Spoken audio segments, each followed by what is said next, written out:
નમસ્કાર વિદ્યાર્થી મિત્રો, હું વિજય નાક્યા અને સ્વાગત કરું છું આપણે સરસ મજાની YouTube ચેનલમાં.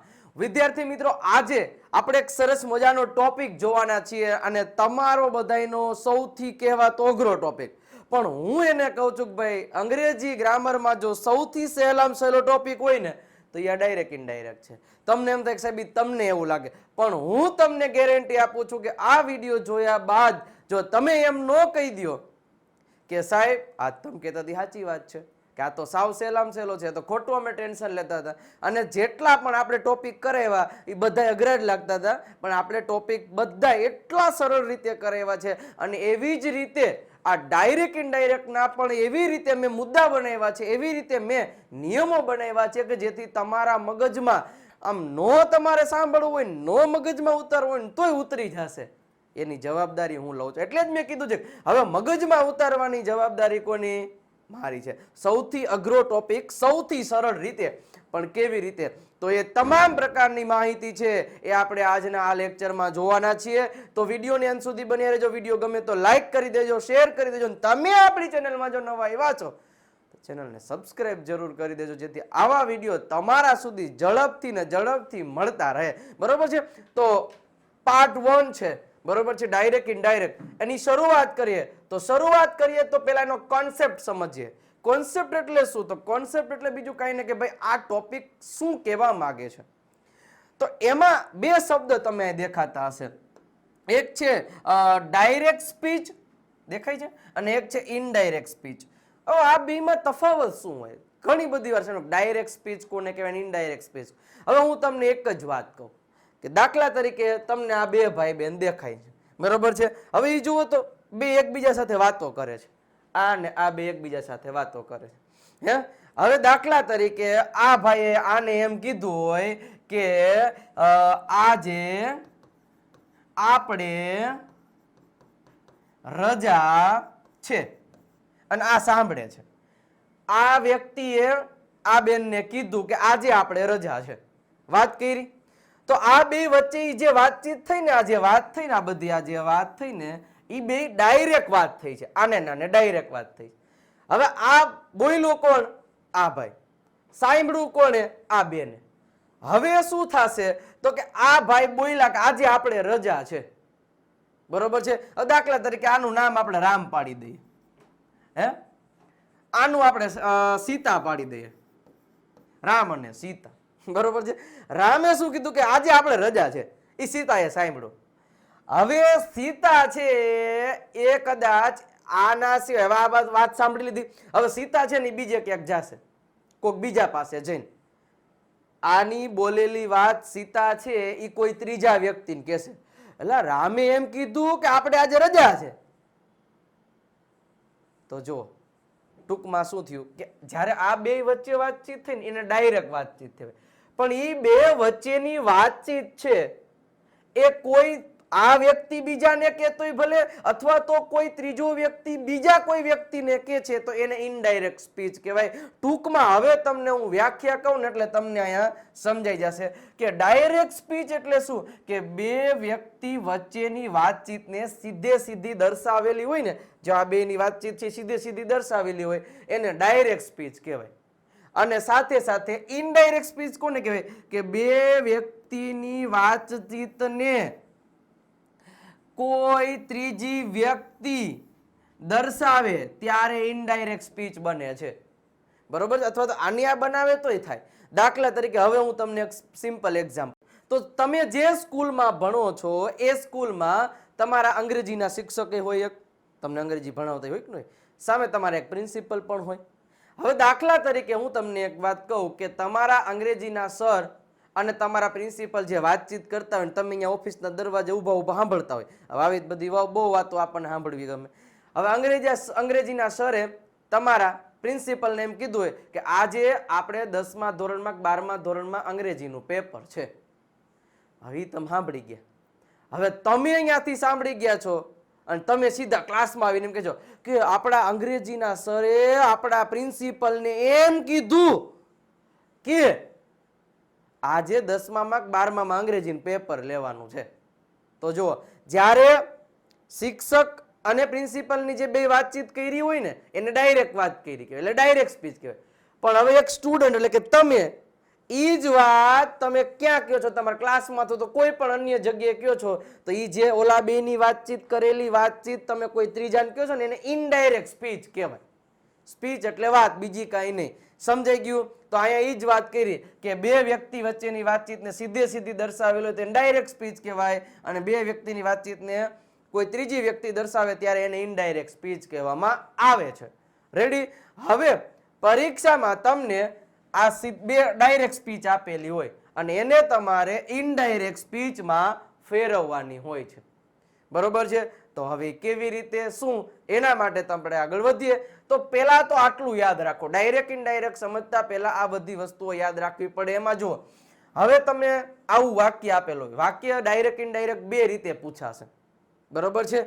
હવે બે રીતે 10મા વાળાને કેમ પૂછાય છે, 12મા વાળાને કેમ પૂછાય છે, કોલેજમાં કેમ પૂછાય છે, એ આ બે રીતે જ પૂછાય. અને કોઈ પણ કોમ્પિટિટિવ એક્ઝામમાં કેવી રીતે પૂછાય, અથવા તો તમે કોઈ પણ વાતચીત સાંભળો છો, બોલો છો, એમાં કેવી રીતે વાક્ય હોય, તો ખાસ ધ્યાન રાખજો. અમે અલગ અલગ લખ્યું છે એટલા માટે. જો રામ સેડ ટુ શ્યામ, એટલે રામ એટલે વ્યક્તિનું નામ છે, સેડ ટુ એટલે કીધું. અહીંયા જો સેડ, આ શું છે? ભૂતકાળનું રૂપ છે. સેડ ટુ, ટુ એટલે કોને કીધું? શ્યામને.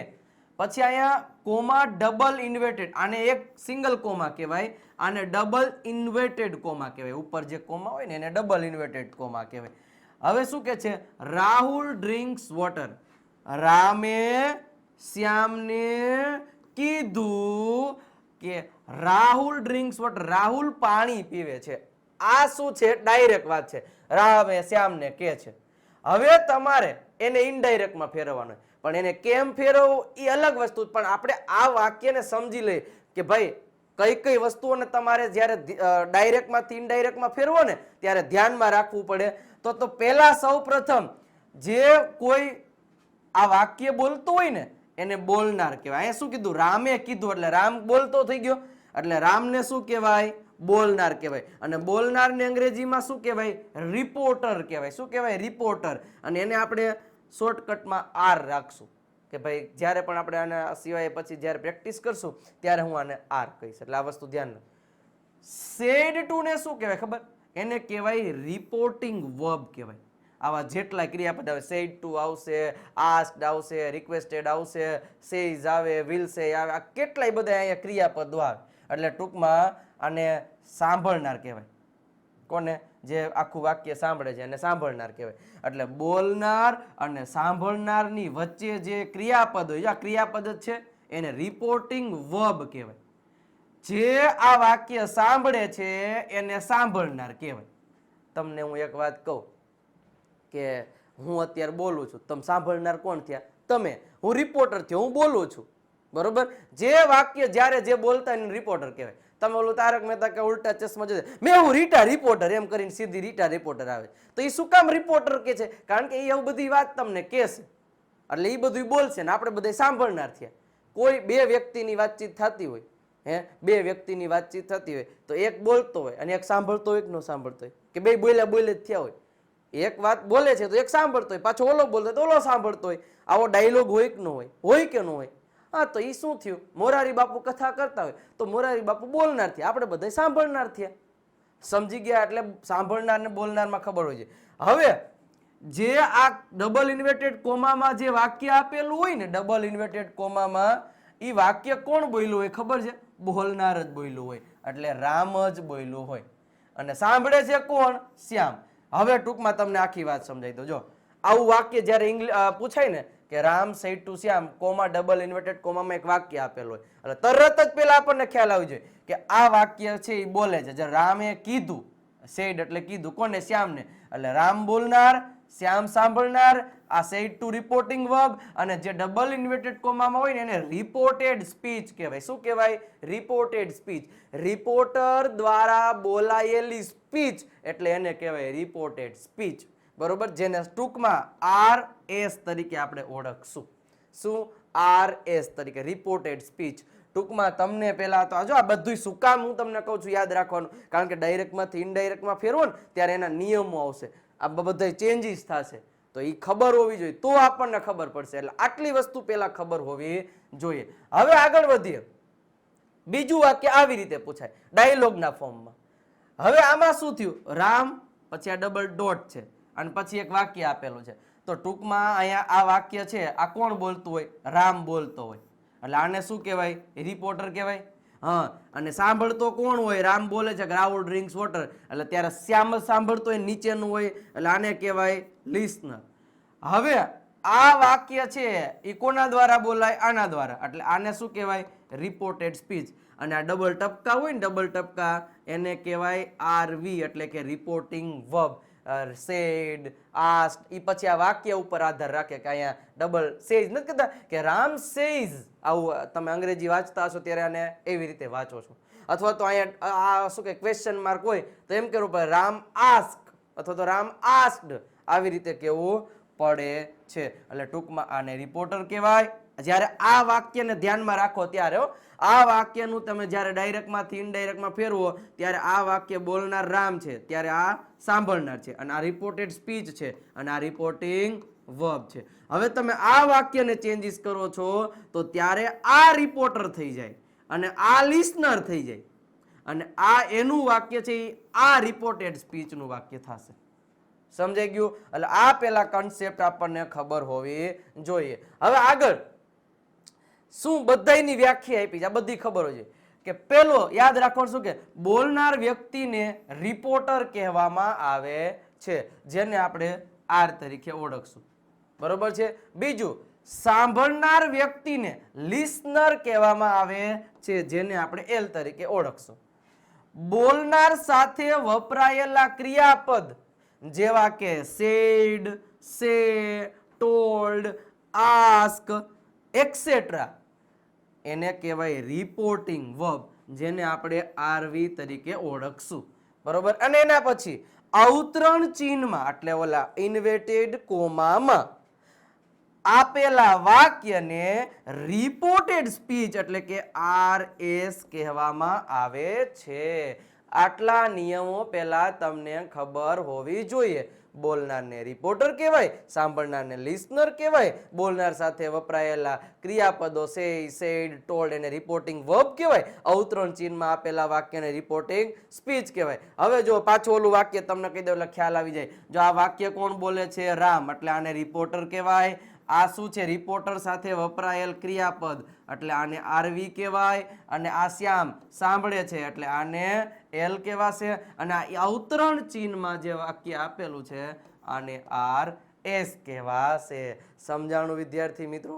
કીધું ને, બોલનાર રિપોર્ટિંગ વર્બ, સાંભળનાર રિપોર્ટેડ સ્પીચ. તો વિદ્યાર્થી મિત્રો અહીંયા જે ડાયરેક્ટ ઇનડાયરેક્ટ નો જે કન્સેપ્ટ છે ને, એ કન્સેપ્ટ આખો પૂરો થઈ ગયો. હવે ડાયરેક્ટમાંથી ઇનડાયરેક્ટમાં કેમ ફેરવવું એના માટેના એવા નિયમો કડક, એક જ વાર વિડીયો જોશો ને એટલે યાદ રહી જશે. તો શરૂઆત કરીએ આજે હેશટેગ નંબર 2. બરોબર છે, જે પાર્ટ 2 કહેવાશે. તો શું છે, આપણે લાસ્ટ લેક્ચરમાં ચર્ચાઓ શું કરી હતી કે ભાઈ ડાયરેક્ટ સ્પીચ, ઇનડાયરેક્ટ સ્પીચ. તો અહીંયા જુઓ, ડાયરેક્ટ, અહીંયા ડીએસ, ડીએસ નો મીનિંગ થશે ડાયરેક્ટ સ્પીચ. આઈડીએસ એટલે કે ઇનડાયરેક્ટ સ્પીચ. સમજાઈ ગયું? હવે આ ડીએસ ને આઈડીએસ ખબર હોય છે. ડીએસ એટલે ડાયરેક્ટ સ્પીચ, આઈડીએસ એટલે ઇનડાયરેક્ટ સ્પીચ, આરએસ એટલે કે રિપોર્ટેડ સ્પીચ, આર એટલે રિપોર્ટર. આ બધી વસ્તુઓ તમને ખ્યાલ જ છે, વધારે મારે કઈ માહિતી આપવાની જરૂર નથી. એલ એટલે લિસનર, આરવી એટલે રિપોર્ટિંગ વર્બ, આ બધી ટૂંકમાં માહિતી. કારણ કે શું, એ બધું બોલવા જશો ને તો ખીચડી થઈ જશે, એટલા માટે ખાસ ધ્યાન રાખવું. એટલે કે ડીએસ માંથી આઈડીએસ માં ફેરવીએ ને ત્યારે આરએસ માં કાળમાં ફેરફાર થાય. ભાઈ તમને હું સિમ્પલ રીતે એક વસ્તુ સમજાવું. તો અહીંયા જુઓ, એક્ઝામ્પલ આપ્યું છે. તો કેમ ફેરવવાનું હોય અને પરીક્ષામાં કેમ પૂછાય છે, એને કેમ ફેરવવાની બધી નિયમો હશે, ચિંતા નથી કરવાની. જો અહીંયા એક એક્ઝામ્પલ, આવી રીતે પૂછાય અને આવી રીતે પૂછાય. આ બે ફોર્મેટ છે પરીક્ષામાં પૂછાવવા માટે.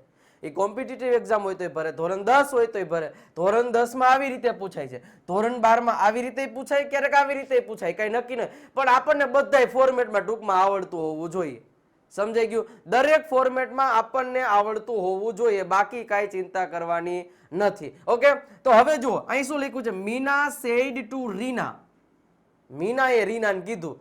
Comma double inverted comma Tina buys a car, Tina car ખરીદે છે, આવી રીતે હોય. આ ડાયરેક્ટ સ્પીચ કહેવાય. જો જેમાં કોમા અને ડબલ ઇન્વર્ટેડ કોમા આવી બધી વસ્તુ હોય પણ એને ડાયરેક્ટ સ્પીચ જ હોય. પછી આવા જ્યારે ડાયલોગના ફોર્મમાં આપેલું હોય ને તો એ ડાયરેક્ટ સ્પીચ કહેવાય. અહીંયા મીના સેઝ, મીના એ કહે છે ટીના buys a car, Tina car ખરીદે. પછી રીના કહે છે why do you buy this car, શા માટે તમે આ કાર ખરીદો છો, અહીં ક્વેશ્ચન માર્ક આવશે. રેડી? તો આ વસ્તુ સમજે કે હવે આ તો ડાયરેક્ટ છે, આવું જ તમને પરીક્ષામાં આપ્યું હોય. હવે એને તમારે ઇનડાયરેક્ટમાં ફેરવવાનું છે. કેમાં? આઈડીએસ માં. જો અહીં લખ્યું છે ડીએસ અને આઈડીએસ માં ફેરવા માટે. તો જુઓ, હવે મીના છે બોલનાર, આને શું કહેવાય? રિપોર્ટર કહેવાય. કહેવાય આને શું કહેવાય? રિપોર્ટિંગ વર્બ કહેવાય. આને શું કહેવાય? લિસનર કહેવાય. અને આને શું કહેવાય? Reported speech. બધી વસ્તુ ખબર હોવી જોઈએ. હવે તો શરૂઆતમાં બોલનાર એમના મજા આવે. પછી રિપોર્ટિંગ વર્બ હોય એનું અહીંયા આપણે ટોલ્ડ કર્યું. અહીંયા સેડ નું સેડ રાખો તો પણ ચાલે, બરોબર? Said to. આ પછી શું આવે? બોલનાર આવે. નહીં, સાંભળનાર આવશે, કારણ કે બોલતો હોય તો પેલા જ હોય, પેલા જ ઉભો હોય. પછી સાંભળનાર અહીંયા આવે. હવે અહીંયા અવતરણ ચિહ્ન છે જો, તો એ તો ડાયરેક્ટ સ્પીચમાં હોય. ઇનડાયરેક્ટ સ્પીચમાં થાય ને ત્યારે કોમા અને ડબલ ઇન્વર્ટેડ કોમા નીકળી જાય, એની જગ્યાએ ધેટ આવી જાય. પણ બધી ધેટ આવે એવું ફરજિયાત નથી. ક્યારેક ટુ આવશે, ક્યારેક નોટ ટુ આવશે, ક્યારેક ઇફ આવશે, ક્યારેક WH ફેમિલી મેમ્બર. પણ ક્યારે શું આવશે ને એકે એક નિયમ તમારા મગજમાં ઉતારવાની જવાબદારી મારી છે, એટલે ચિંતા ન કરતા. અહીંયા આપણે ધેટ. પછી હવે રિપોર્ટેડ સ્પીચ છે, આ સાદા વર્તમાન કાળનું વાક્ય છે. જુઓ તમે, બાઇઝ આપેલો છે, પણ અહીંયા તમે જુઓ ટીના બોટ અ કાર થઈ ગયું, એટલે આ થઈ ગયો સાદો ભૂતકાળ. એટલે ટૂંકમાં જ્યારે રિપોર્ટેડ સ્પીચ નું વાક્ય અમુક કાળમાં આપેલું હોય એને અમુક કાળમાં ફેરવવાનું હોય. તો કયો કાળ આપ્યો હોય તેને કયા કાળમાં ફેરવવું ને એ તમામ પ્રકારના નિયમો હવે આપણે જોવાના છે. ટૂંકમાં મેં છે ને એક 3+15 આવા એક નિયમ છે. એક 3 નિયમ જોશું પેલા અને પછી આપણે 15 નિયમ જોશું. હવે આ 3+15 એટલે શું? જો મેં નિયમ બનાવ્યા છે. હવે 3 નિયમ એવા છે, ખાસ ધ્યાન રાખજો. આ 3 નિયમ એ શરૂઆતમાં જ આપણે આજે જ લેક્ચરમાં, આ જ લેક્ચરમાં જોવાના. 3 નિયમ એવા છે કે એમાં ઈ નિયમ 3 લાગતા હોય ને જ્યારે વાક્યમાં, ત્યારે કોઈ દિવસ રિપોર્ટેડ સ્પીચના કાળમાં કોઈ દિવસ ફેરફાર ન થાય, એમનું એમ મૂકી દેવાનું હોય. પણ ઈ કયા 3 નિયમ એ હવે આપણે જોવાના. ટૂંકમાં તમને કન્સેપ્ટ સમજાઈ ગયો. આવી રીતે ડાયરેક્ટ આપ્યું ને તમારે આવી રીતના ઇનડાયરેક્ટ સ્પીચમાં ફેરવવાનું હોય. હું દરેક નિયમો એક એક કડાટ સમજાવવાનો છું, ચિંતા નથી કરવાની. ચાલો હવે જો અહીં ઉપર લખ્યું છે કે રિપોર્ટેડ સ્પીચ કાળમાં ક્યારે ફેરફાર ન થાય તે માટેના 3 નિયમો છે. એટલે કે RS નું વાક્ય હોય ને એમાં કોઈ દિવસ ફેરફાર ન થાય જો આ 3 નિયમ લાગુ પડતા હોય. પેલા 3 નિયમ યાદ હોય. પેલો નિયમ શું છે? તો પેલો નિયમ જો અહીં કીધું છે કે રિપોર્ટિંગ વર્બ. હવે રિપોર્ટિંગ વર્બ એટલે શું થાય? RV થાય. RV રિપોર્ટિંગ વર્બ વર્તમાન કાળ કે ભવિષ્ય કાળમાં હોય. રિપોર્ટિંગ વર્બ ક્યાં હોય પેલા? તો ઈ પેલા ખબર હોય છે. બોલનાર અને સાંભળનારની વચ્ચે જે સેડ ને ટોલ્ડ ને આવા જગ્યાએ. જો ઈ વર્તમાન કાળ કે પછી ભવિષ્ય કાળમાં હોય ને ત્યારે રિપોર્ટેડ સ્પીચમાં કાળમાં કોઈ પણ પ્રકારનો ફેરફાર ન થાય. દાખલા તરીકે કેવા રિપોર્ટિંગ વર્બ? સે, સેઝ, વિલ સે, શેલ સે વગેરે જેવા જ્યારે રિપોર્ટર અને લિસનરની વચ્ચે શબ્દો આપ્યા હોય તો કોઈ દિવસ RS ના વાક્ય, રિપોર્ટેડ સ્પીચના વાક્યમાં કોઈ દી ફેરફાર થાય જ નહીં.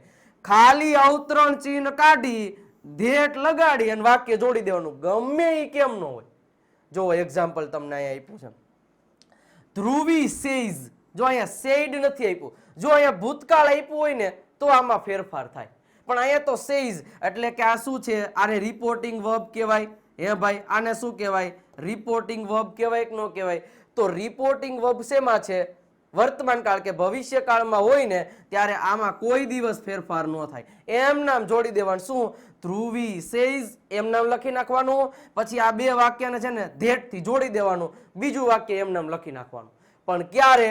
જ્યારે અહીંયા વર્તમાન કાળ કે ભવિષ્ય કાળ હોય તો. જો સેડ આપેલું હોય તો આવું ન થાય. બરોબર છે. તો બીજું એક્ઝામ્પલ જો, હી વિલ સે, તો વિલ સે આવી ગયું એટલે કોઈ દિવસ આના કાળમાં ફેરફાર થશે નહીં. એટલે જો Mohan is a good boy છે તો he will say that Mohan is a good boy. That's it. વાર્તા પૂરી થઈ ગઈ. સમજાય છે શું કહું છું? એટલે ટૂંકમાં પેલો નિયમ એમ કે છે કે જ્યારે જ્યારે આરવી સાદો વર્તમાન કે સાદો ભવિષ્ય હોય ને એટલે બધું એમને મૂકી દેવાનું, ખાલી ધેટ થી વાક્ય જોડી દેવાનું, બાકી કાંઈ ન થાય ડાયરેક્ટ માંથી ઇનડાયરેક્ટમાં ફેરવતી વખતે. નિયમ નંબર 2, હવે કદાચ હાલો સેડ આપેલું છે તો તમને એમ થાય કાળમાં ફેરફાર થાય જ, તમે સાહેબ હમણે જ કીધું, પણ નહીં.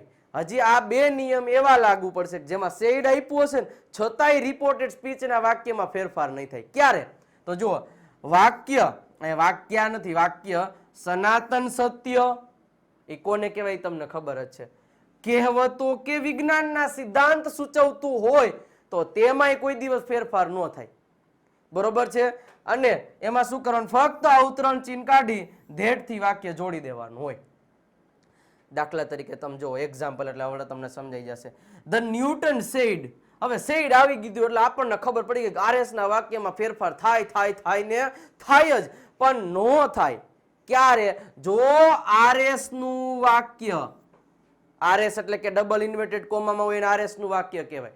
જો આરએસ નું વાક્ય સનાતન સત્ય હોય, કહેવત હોય કે પછી વિજ્ઞાનના સિદ્ધાંતો હોય તો પણ એના કાળમાં કોઈ દી ફેરફાર ન થાય. જે કાળ હોય એ જ કાળ મૂકી દેવાનો.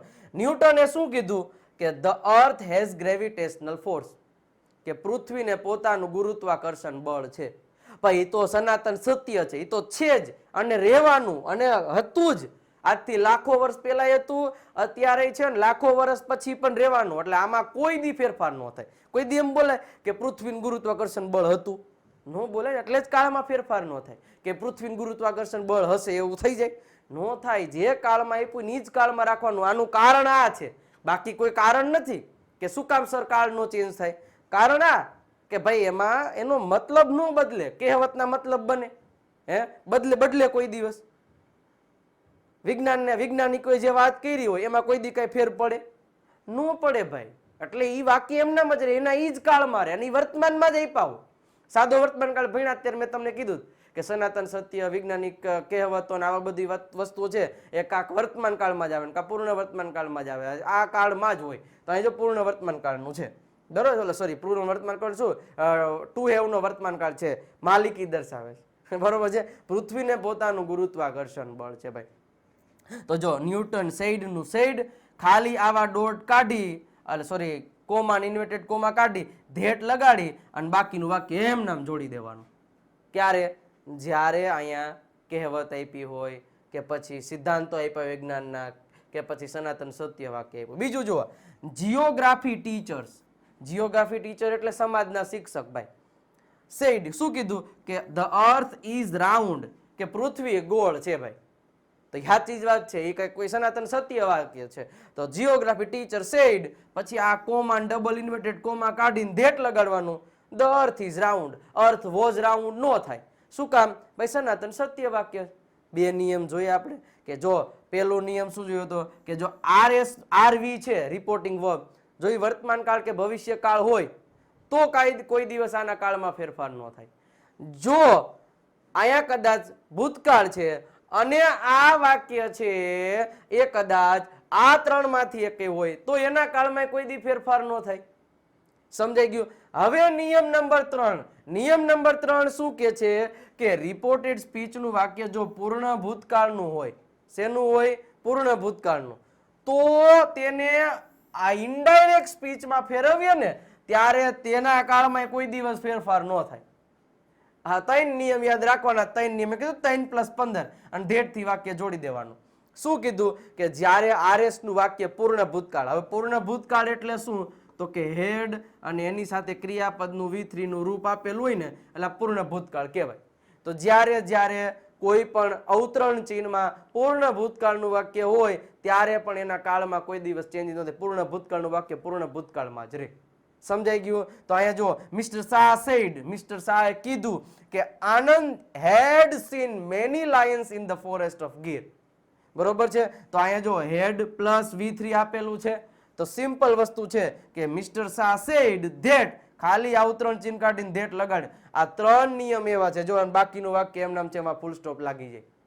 અને જ્યારે ડાયરેક્ટ માંથી ઇનડાયરેક્ટમાં ફેરવો ત્યારે આ ઉતરણ ચિહ્ન નીકળી જાય હો ભાઈ, કારણ કે એની જગ્યાએ ધેટ આવી ગયું. સંયોજક કહેવાય આને. સમજાઈ ગયું? આ 3 નિયમો ખાસ યાદ રાખવાના છે વિદ્યાર્થી મિત્રો. કયા કયા? પાછું એકવાર ફટાફટ રિવિઝન જોઈ લઈએ. તો કે પહેલો નિયમ એવો હતો કે આ પહેલા તો આ શેના માટેના નિયમ છે કે રિપોર્ટેડ સ્પીચમાં કોઈ દિવસ ફેરફાર ન થાય એના માટેના નિયમો છે. તો ક્યારે ન થાય? તો પહેલો નિયમ શું? તો કે રિપોર્ટિંગ વર્બ જો વર્તમાન કાળ કે ભવિષ્ય કાળમાં હોય ને તો RS નું વાક્ય એમ નામ રહે, ખાલી ધેટ થી વાક્ય જોડી દેવાનું, બાકી કાંઈ નહીં ચેન્જ કરવાનું. બીજું શું? હાલો રિપોર્ટિંગ વર્બ કદાચ ભૂતકાળમાં હોય એટલે કે સેડ છે, પણ રિપોર્ટેડ સ્પીચ નું વાક્ય જો શેનું હોય, સનાતન સત્ય, કહેવત કે પછી વૈજ્ઞાનિક સિદ્ધાંતો હોય તો એના વાક્યમાં કોઈ દિવસ ચેન્જ ન થાય. એ વાક્ય એમના ધેટ લગાડીને જોડી દેવો. અને ત્રીજું, જો પૂર્ણ ભૂતકાળનું વાક્ય RS માં આપેલું હોય તો પણ એને વાક્યને એમનામ જોડી દેવાનું છે. અને આજે આપણે જોવાનું છે કે ભાઈ જ્યારે જ્યારે કોઈ પણ પ્રકારના વાક્યમાં જો અહીં કીધું છે કે રિપોર્ટિંગ કેવો, તો કે રિપોર્ટિંગ વર્બ ભૂતકાળમાં હોય સેડ અને ટોલ્ડ તો કાળમાં ફેરફાર થાય. પણ કોના કાળમાં? રિપોર્ટેડ સ્પીચ જે RS આપણે કહીએ છીએ ડાયરેક્ટ ઇનડાયરેક્ટમાં ખબર છે ને ક્યાં હોય?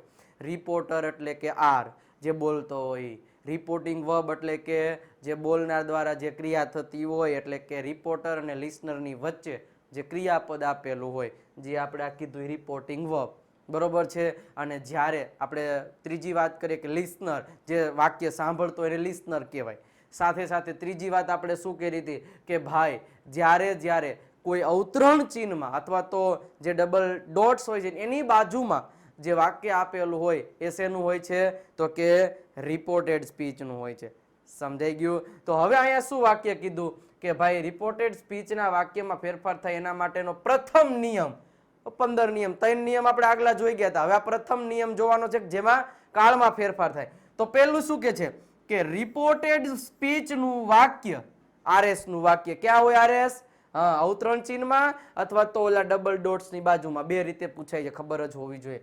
જો રિપોર્ટેડ સ્પીચનું વાક્ય સાદા વર્તમાન કાળનું હોય ને અને તમે એને ઇનડાયરેક્ટમાં ફેરવો ને ત્યારે તે કેમાં બની જાય? સાદો ભૂતકાળ બની જાય.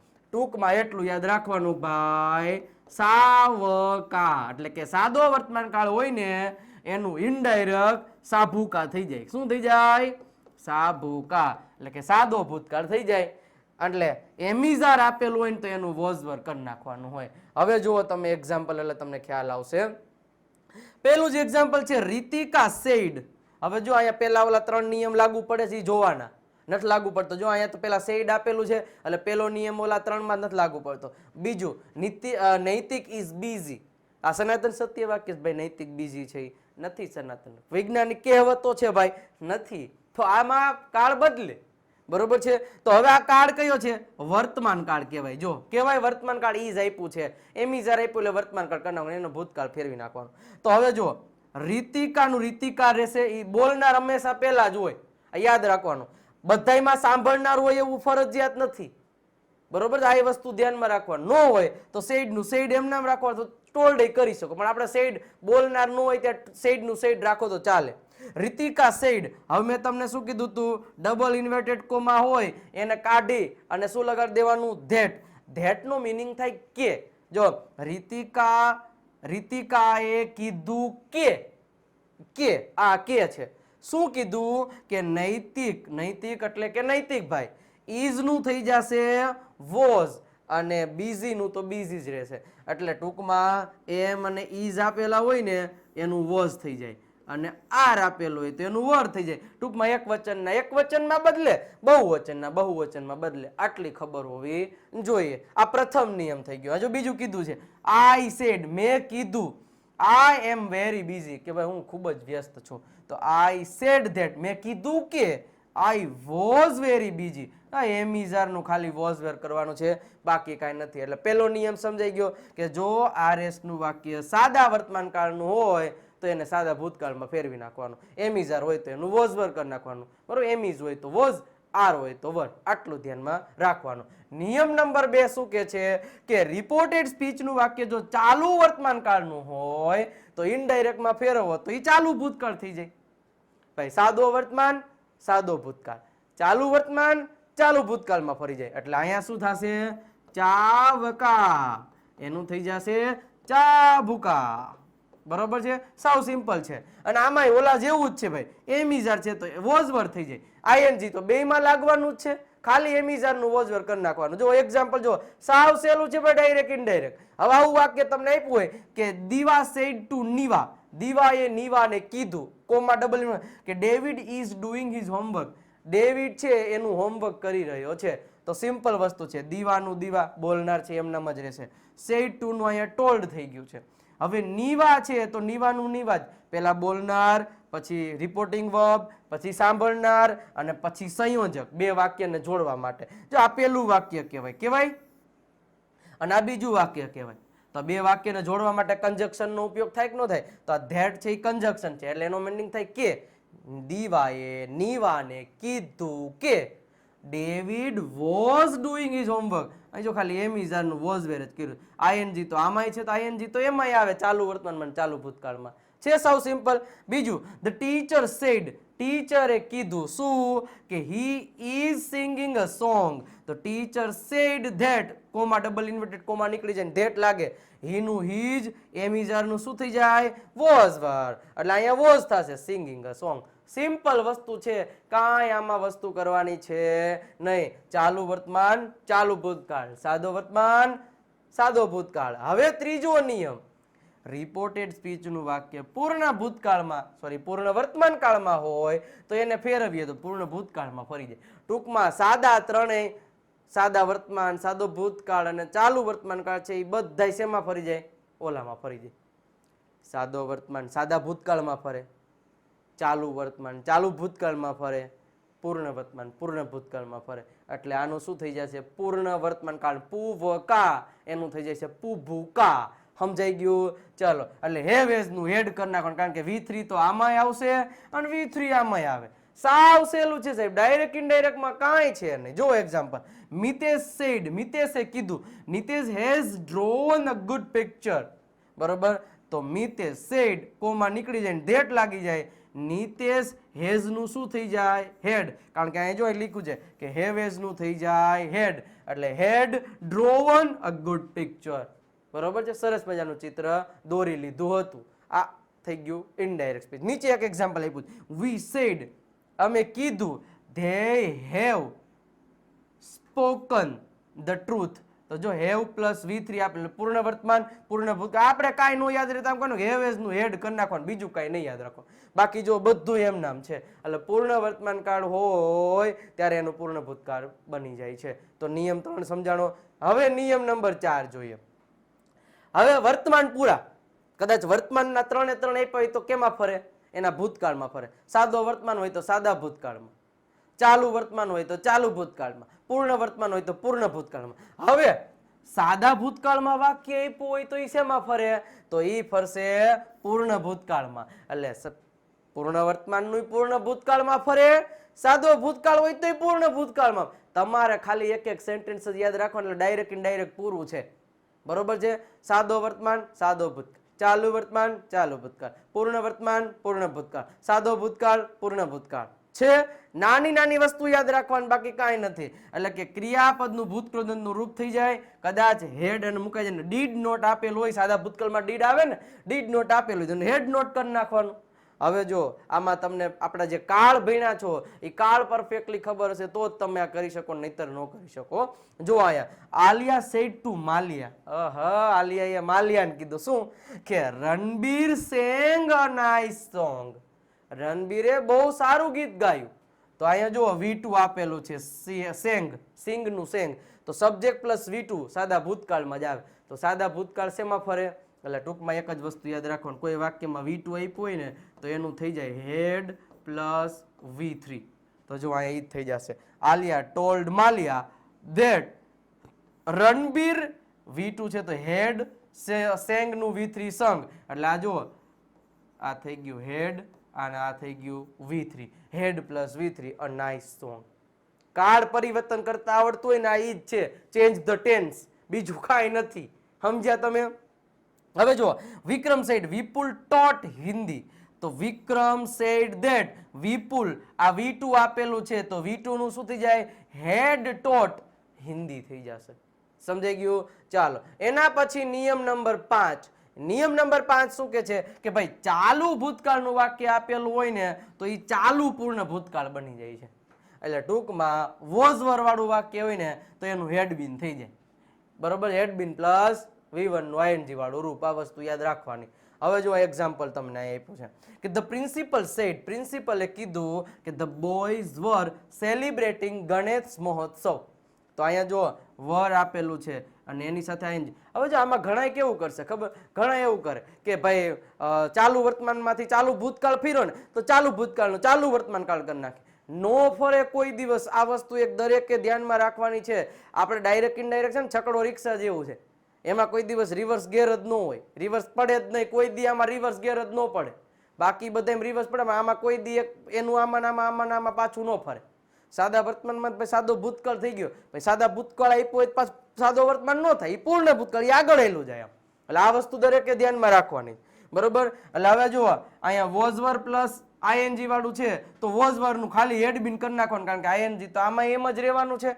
The principal said that the boys had been celebrating Ganesh મહોત્સવ.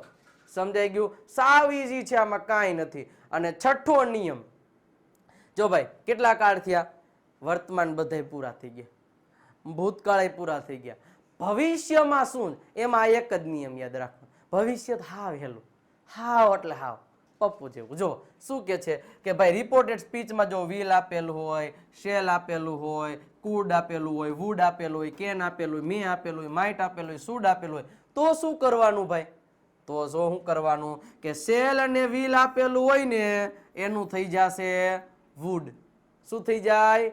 વુડ થઈ જાય. તમને એમ થાય કે સર વિલ નું વુડ થાય, શેલ નું શુડ નો થાય? નો થાય, કારણ કે એનો આખો શું કહેવાય મિનિંગ બદલી જાય છે. એટલા માટે શેલ નું શુડ નો થાય, વિલ નું શેલ અને વિલ બંનેનું વુડ જ થાય. આ વસ્તુ ધ્યાનમાં રાખવા. એ આપણે એક્ઝામ્પલ સમજશું ત્યારે હું તમને કહીશ કે જો આ મિનિંગ બદલે. કેન આપેલું હોય ને તો એનું કુડ કરી નાખવાનું, મે આપેલું હોય ને તો એનું માઇટ કરી નાખવાનું, પછી માઇટ આપેલું તેનું મે નહીં કરવાનું, કુડ આપેલું તેનું પાછું કુડ આપેલું તેનું કેન નહીં કરવાનું. જો એના માટે અહીં કીધું છે કે જો વાક્યમાં કુડ, વુડ, શુડ, માઇટ આપેલા જ હોય ને એમના એમ જ રહે છે અને ક્રિયાપદમાં કોઈ પણ પ્રકારનો ફેરફાર થતો નથી. ટૂંકમાં તમારે કેટલું યાદ રાખવાનું? વિલ શેલનું વુડ કરવાનું, કેનનું કુડ કરવાનું, મેનું માઇટ કરવાનું. બાકી એકમાં ફેરફાર ન થાય, બાકી બધા એમના એમ જ રહે. રેડી? અને ક્રિયાપદમાં કોઈ દિવસ ચેન્જીસ નહીં થાય. આ વસ્તુ દરેકે ધ્યાનમાં રાખવાની. જો Ritika said Vikasita will buy a new pen.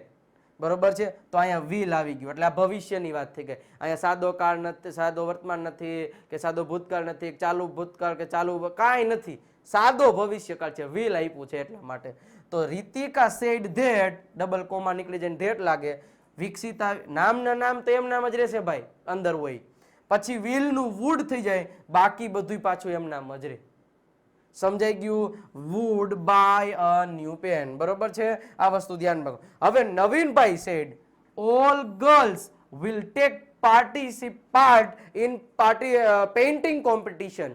તો શું કે છે? Navinbhai said that all girls will નું વુડ કરી નાખ્યું, take part in the painting competition. સમજાઈ ગયું વિદ્યાર્થી મિત્રો? સાવ સિમ્પલમાં સિમ્પલ આ 6 નિયમો પહેલા યાદ રાખી લ્યો. બાકીના નિયમો આપણે નેક્સ્ટ લેક્ચરમાં જોશું. સૌથી પહેલા 6 નિયમો છે. સાદો વર્તમાન, સાદો ભૂતકાળ, ચાલુ વર્તમાન, ચાલુ ભૂતકાળ, પૂર્ણ વર્તમાન, પૂર્ણ ભૂતકાળ. આ 3 નિયમો પૂરા.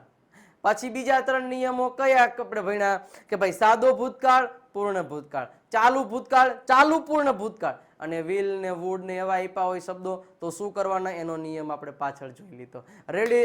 તો આ 6 નિયમમાંથી હવે કદાચ તમને કોઈ પણ પ્રકારનું વાક્ય આપે તો આવડે કે ન આવડે. હવે પછી સર્વનામમાં ફેરફાર થશે ને એ નિયમ આવશે. આજે 2 જ નિયમ ભણવાના છે, પણ એ જે 8મો નિયમ છે આપણો, એ 8મો નિયમ બહુ જ ઇમ્પોર્ટન્ટ છે. બહુ જ એટલે એની વાત પૂછવામાં એટલો તો એટલો બધો છે. દાલન સાહેબ જોઈએ જ લઈ કા? ઓકે ચાલો જોઈ લઈએ.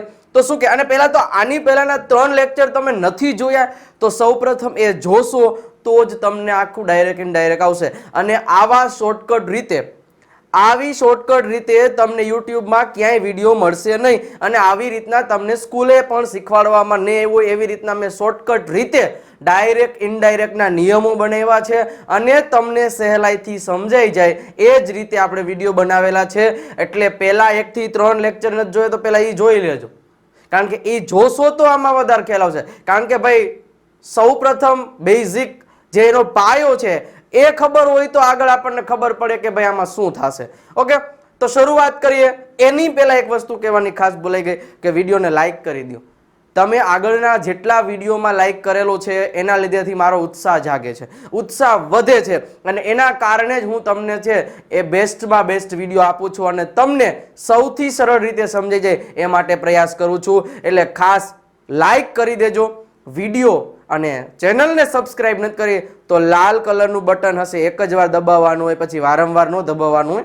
એટલે સબસ્ક્રાઇબ પણ કરી દેજો જેથી આવા નવા વિડીયો તમને વારંવાર મળતા રહે. બરોબર. હવે નિયમ નંબર 7 જોઈએ તો નિયમ નંબર 7 શું કહે છે કે રિપોર્ટેડ સ્પીચમાં સમય સૂચક શબ્દો, જો કાળ પરિવર્તન કરતા આપણે શીખી ગયા, પણ હવે સમય સૂચક શબ્દો એટલે સમય દર્શાવતા શબ્દો, યસ્ટરડે, ટુમોરો, પછી આવા બધા શબ્દો, બરોબર છે, ટુડે, આ શબ્દો છે એ જ્યારે ડાયરેક્ટમાં હોય ને અને એને ઇનડાયરેક્ટમાં ફેરવો ને તો એ શબ્દ બદલી જાય છે. તો કયો શબ્દ હોય આપણને ડાયરેક્ટમાં આપેલો ને ઇનડાયરેક્ટમાં ફેરવીએ ત્યારે કયો શબ્દ થઈ જાય એનું હું તમને કોષ્ટક આપી દઉં.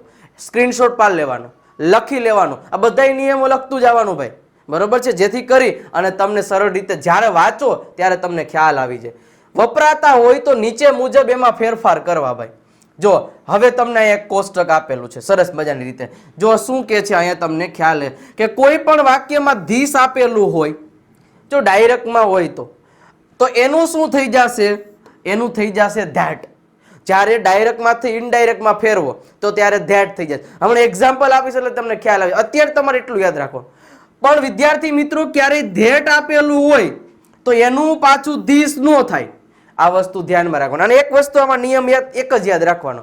મેં તમને આગળના લેક્ચરમાં કીધું હતું કે જેટલા ડાયરેક્ટ ઇનડાયરેક્ટમાં જેટલા નિયમો છે ને એ છકડા રિક્ષા જેવા છે. છકડો રિક્ષામાં કોઈ દિવસ પાછળનો ગેર ન હોય, બધા આગળના જ ગેર હોય, રિવર્સ ગેર આવે જ નહીં. તો આમાં સેમ રિવર્સ ગેર આવે જ નહીં ભાઈ. આમાંથી આ ચેન્જ થાય, બરોબર છે, આમાંથી આ ચેન્જ થાય પણ આમાંથી આ ચેન્જ ન થાય, બરોબર. એટલે આ વસ્તુ દરેકે ધ્યાનમાં રાખવાનું. ધીસ આપેલું હોય તો એનું ધેટ થાય, ધીઝ આપેલું હોય તો એનું ધોઝ થઈ જાય, હિયર આપેલું હોય એનું ધેર થઈ જાય, ડે અથવા તો ટુડે આપેલું હોય તો એનું ધેટ ડે થઈ જાય, ટુમોરો હોય તો ધ નેક્સ્ટ ડે થઈ જાય, પછી યસ્ટરડે હોય તો એનું બે થાય, તમે ગમે એ લખી શકો, ધ પ્રીવિયસ ડે અથવા તો ધ ડે બિફોર, પણ આપણે આ લખાય ભાઈ ધ પ્રીવિયસ ડે, પણ આ આપણને ખબર હોવી જોઈએ. એના પછી ધ નેક્સ્ટ વીક આપેલું હોય તો એનું થઈ જાય ધ ફોલોવિંગ વીક, પછી લાસ્ટ વીક હોય તો એનું પ્રીવિયસ વીક થઈ જાય, ટુ નાઇટ છે તો એનું ધેટ નાઇટ થઈ જાય, અગો છે તો એનું બિફોર થઈ જાય, નાવ છે તો એનું ધેન થઈ જાય. આ ચાલુ વર્તમાન કાળમાં વાક્ય આપ્યું હોય નાવ તો એનું ધેન કરી નાખવું, કમ હોય તો એનું ગો કરી નાખવાનું, બરોબર છે, દસ છે તો એનું સો થઈ જાય. આટલા શબ્દો યાદ રાખવાના. ઇનડાયરેક્ટમાં આટલા શબ્દો આપણને ખબર હોવી જોઈએ કે આવા શબ્દો છે તો સ્ક્રીનશોટ પાડ્યો મસ્ત મજાનું, બરોબર. અને આ પાકું કરી નાખવાનું કોષ્ટક કે કોઈ પણ જ્યારે રિપોર્ટેડ સ્પીચમાં આવો એક શબ્દ છે તો એનો શબ્દ શું બદલી જાય એ તમને ખબર હોવી જોઈએ. જો એક એક્ઝામ્પલ જોઈએ એટલે આપણને ખ્યાલ આવી જાય. અહીંયા લખ્યું છે કે mister Patel said Ritika will go Ahmedabad tomorrow. જો આપણને ખબર છે કે ભાઈ મિસ્ટર પટેલ છે અને આ રિપોર્ટેડ સ્પીચ કહેવાય. પહેલા આપણે લેક્ચરમાં જોઈ ગયા કે અવતરણ ચિહ્નમાં આપેલું વાક્ય છે અને રિપોર્ટેડ સ્પીચ કહેવામાં આવે છે. તો રિપોર્ટેડ સ્પીચમાં જ્યારે ડાયરેક્ટમાંથી તમે ઇનડાયરેક્ટમાં ફેરવો છો ને ત્યારે એના કાળમાં પરિવર્તન થાય. આમ ઘણા બધા પરિવર્તન થાય જે બધા નિયમો જોતા આવીએ છીએ. હજી થોડાક નિયમો બાકી છે, 15 નિયમો જોઈ લેશો એટલે બધું પરિવર્તન કરતા આવડી જશે, બરોબર છે. તો અહીંયા જુઓ, પહેલા તો મિસ્ટર પટેલ સેડ છે તો મિસ્ટર પટેલ સેડ નું સેડ જ રહેશે. પછી અહીંયા કોમા અને અવતરણ ચિહ્ન છે એ નીકળી જશે ને એની જગ્યાએ શું આવી જાય ભાઈ? ધેટ આવી જશે. આવી જાય કે ન આવી જાય? રીતિકા છે તો રીતિકાનું તો રીતિકા જ રહેશે, બરોબર છે. હવે વ્હીલનું શું થઈ જાય? વ્હીલનું આપણે જોયું હતું કે શેલ અને વ્હીલ આપેલું હોય તો એનું થઈ જશે વુડ. થઈ જાય ભાઈ વુડ, હે થઈ જાય કે ન થઈ જાય? અને પછી જો can, could, should, would, may, must, might, ઘણા બધાનો આપણે આખો આગળનો નિયમ જોઈ લીધો હતો. કેન હોય તો એનું કુડ થઈ જાય, વ્હીલ અથવા શેલ હોય તો એનું શુડ વુડ થઈ જાય. પછી શેલનું શુડ નો થાય, શું કામ નો થાય એ આપણે આગળ વાત કરી હતી. પછી કોઈ દી વુડ આપ્યું હોય તો એનું પાછું વ્હીલ નહીં કરી નાખવાનું, કારણ કે છકડા रिक्शा में रिवर्स गियर नहीं होता है, ये मालूम रखने का, એટલે કभी વાંધા નહીં પડતા है इसमें. ઓકે, પછી વ્હીલ કે વુડ હોય એના પછી ક્રિયાપદનું મૂળ રૂપ જ રહે, એટલે અહીંયા ગો નું ગો જ રહેશે. Go to Ahmedabad. હવે અહીંયા ટુમોરો છે તો ટુમોરો નું આપણે હમણાં જ જોયું ભાઈ કે ટુમોરો નું શું થઈ જાય? તો ધ નેક્સ્ટ ડે થઈ ગયું. જોયું તો જો મિસ્ટર પટેલ, સેડ નું સેડ, અવતરણ ચિહ્ન નીકળી ગયું, એનું ધેટ થઈ ગયું. રીતિકા નું રીતિકા. અહીંયા વ્હીલ નું વ્હીલ નો રે, અહીંયા વ્હીલ નું થઈ જશે વુડ. ગો ટુ અહેમદાબાદ, અહીંયા ટુમોરો નું ટુમોરો નો રે, એટલે અહીંયા શું થઈ ગયું? The next day. બરોબર છે. અહીંયા કોઈ પણ વાક્યમાં ઘણીવાર એવું થશે, દાખલા તરીકે હાલો આવું જ વાક્ય હોય કે mister Patel said this is a book, આવું વાક્ય છે તો આપણે આને ફેરવવાનું થાય તો મિસ્ટર પટેલ ધેટ, આવી રીતના જ આપણે કરીએ. મિસ્ટર પટેલ સેડ નું આપણે કરી નાખ્યું અહીંયા ધેટ, સેડ નું સેડ રાખી શકો ધેટ. હવે આ ધીસ છે તો ધીસ નું શું થઈ જાય? ધેટ થઈ જાય. તો અહીંયા આવશે પાછું ધેટ. ઇઝ નું શું થઈ જાય? ભૂતકાળ.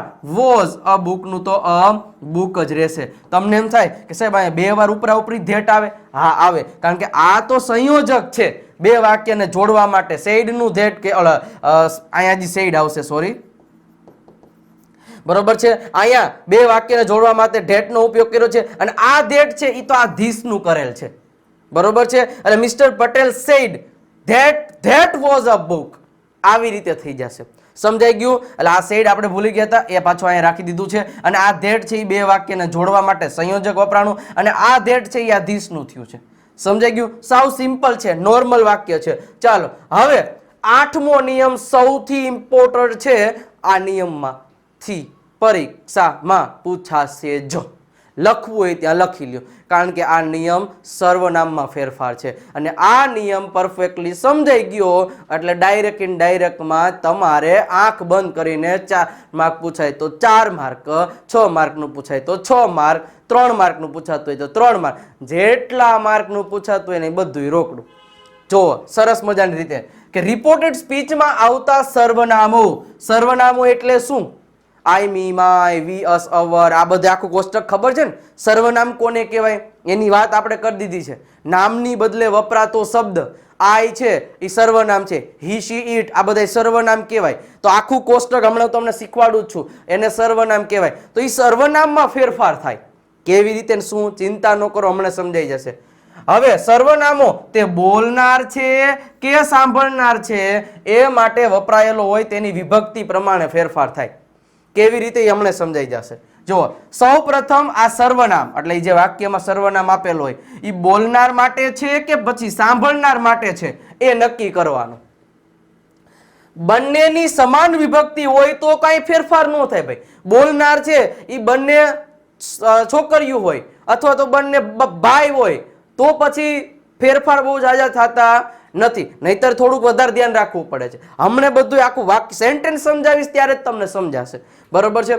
હવે અથવા બોલનાર કે સાંભળનાર સિવાયના સર્વનામની વાત થતી હોય તો તેમાં કોઈ પણ પ્રકારનો ફેરફાર થતો નથી, પરંતુ બોલનાર કે સાંભળનાર માટે સર્વનામ વપરાય ત્યારે તેની વિભક્તિ પ્રમાણે ફેરફાર જરૂર કરવો.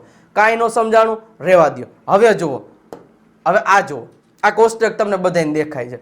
આ કોષ્ટક સ્ટુડન્ટ્સ પાકું કરવાનું છે.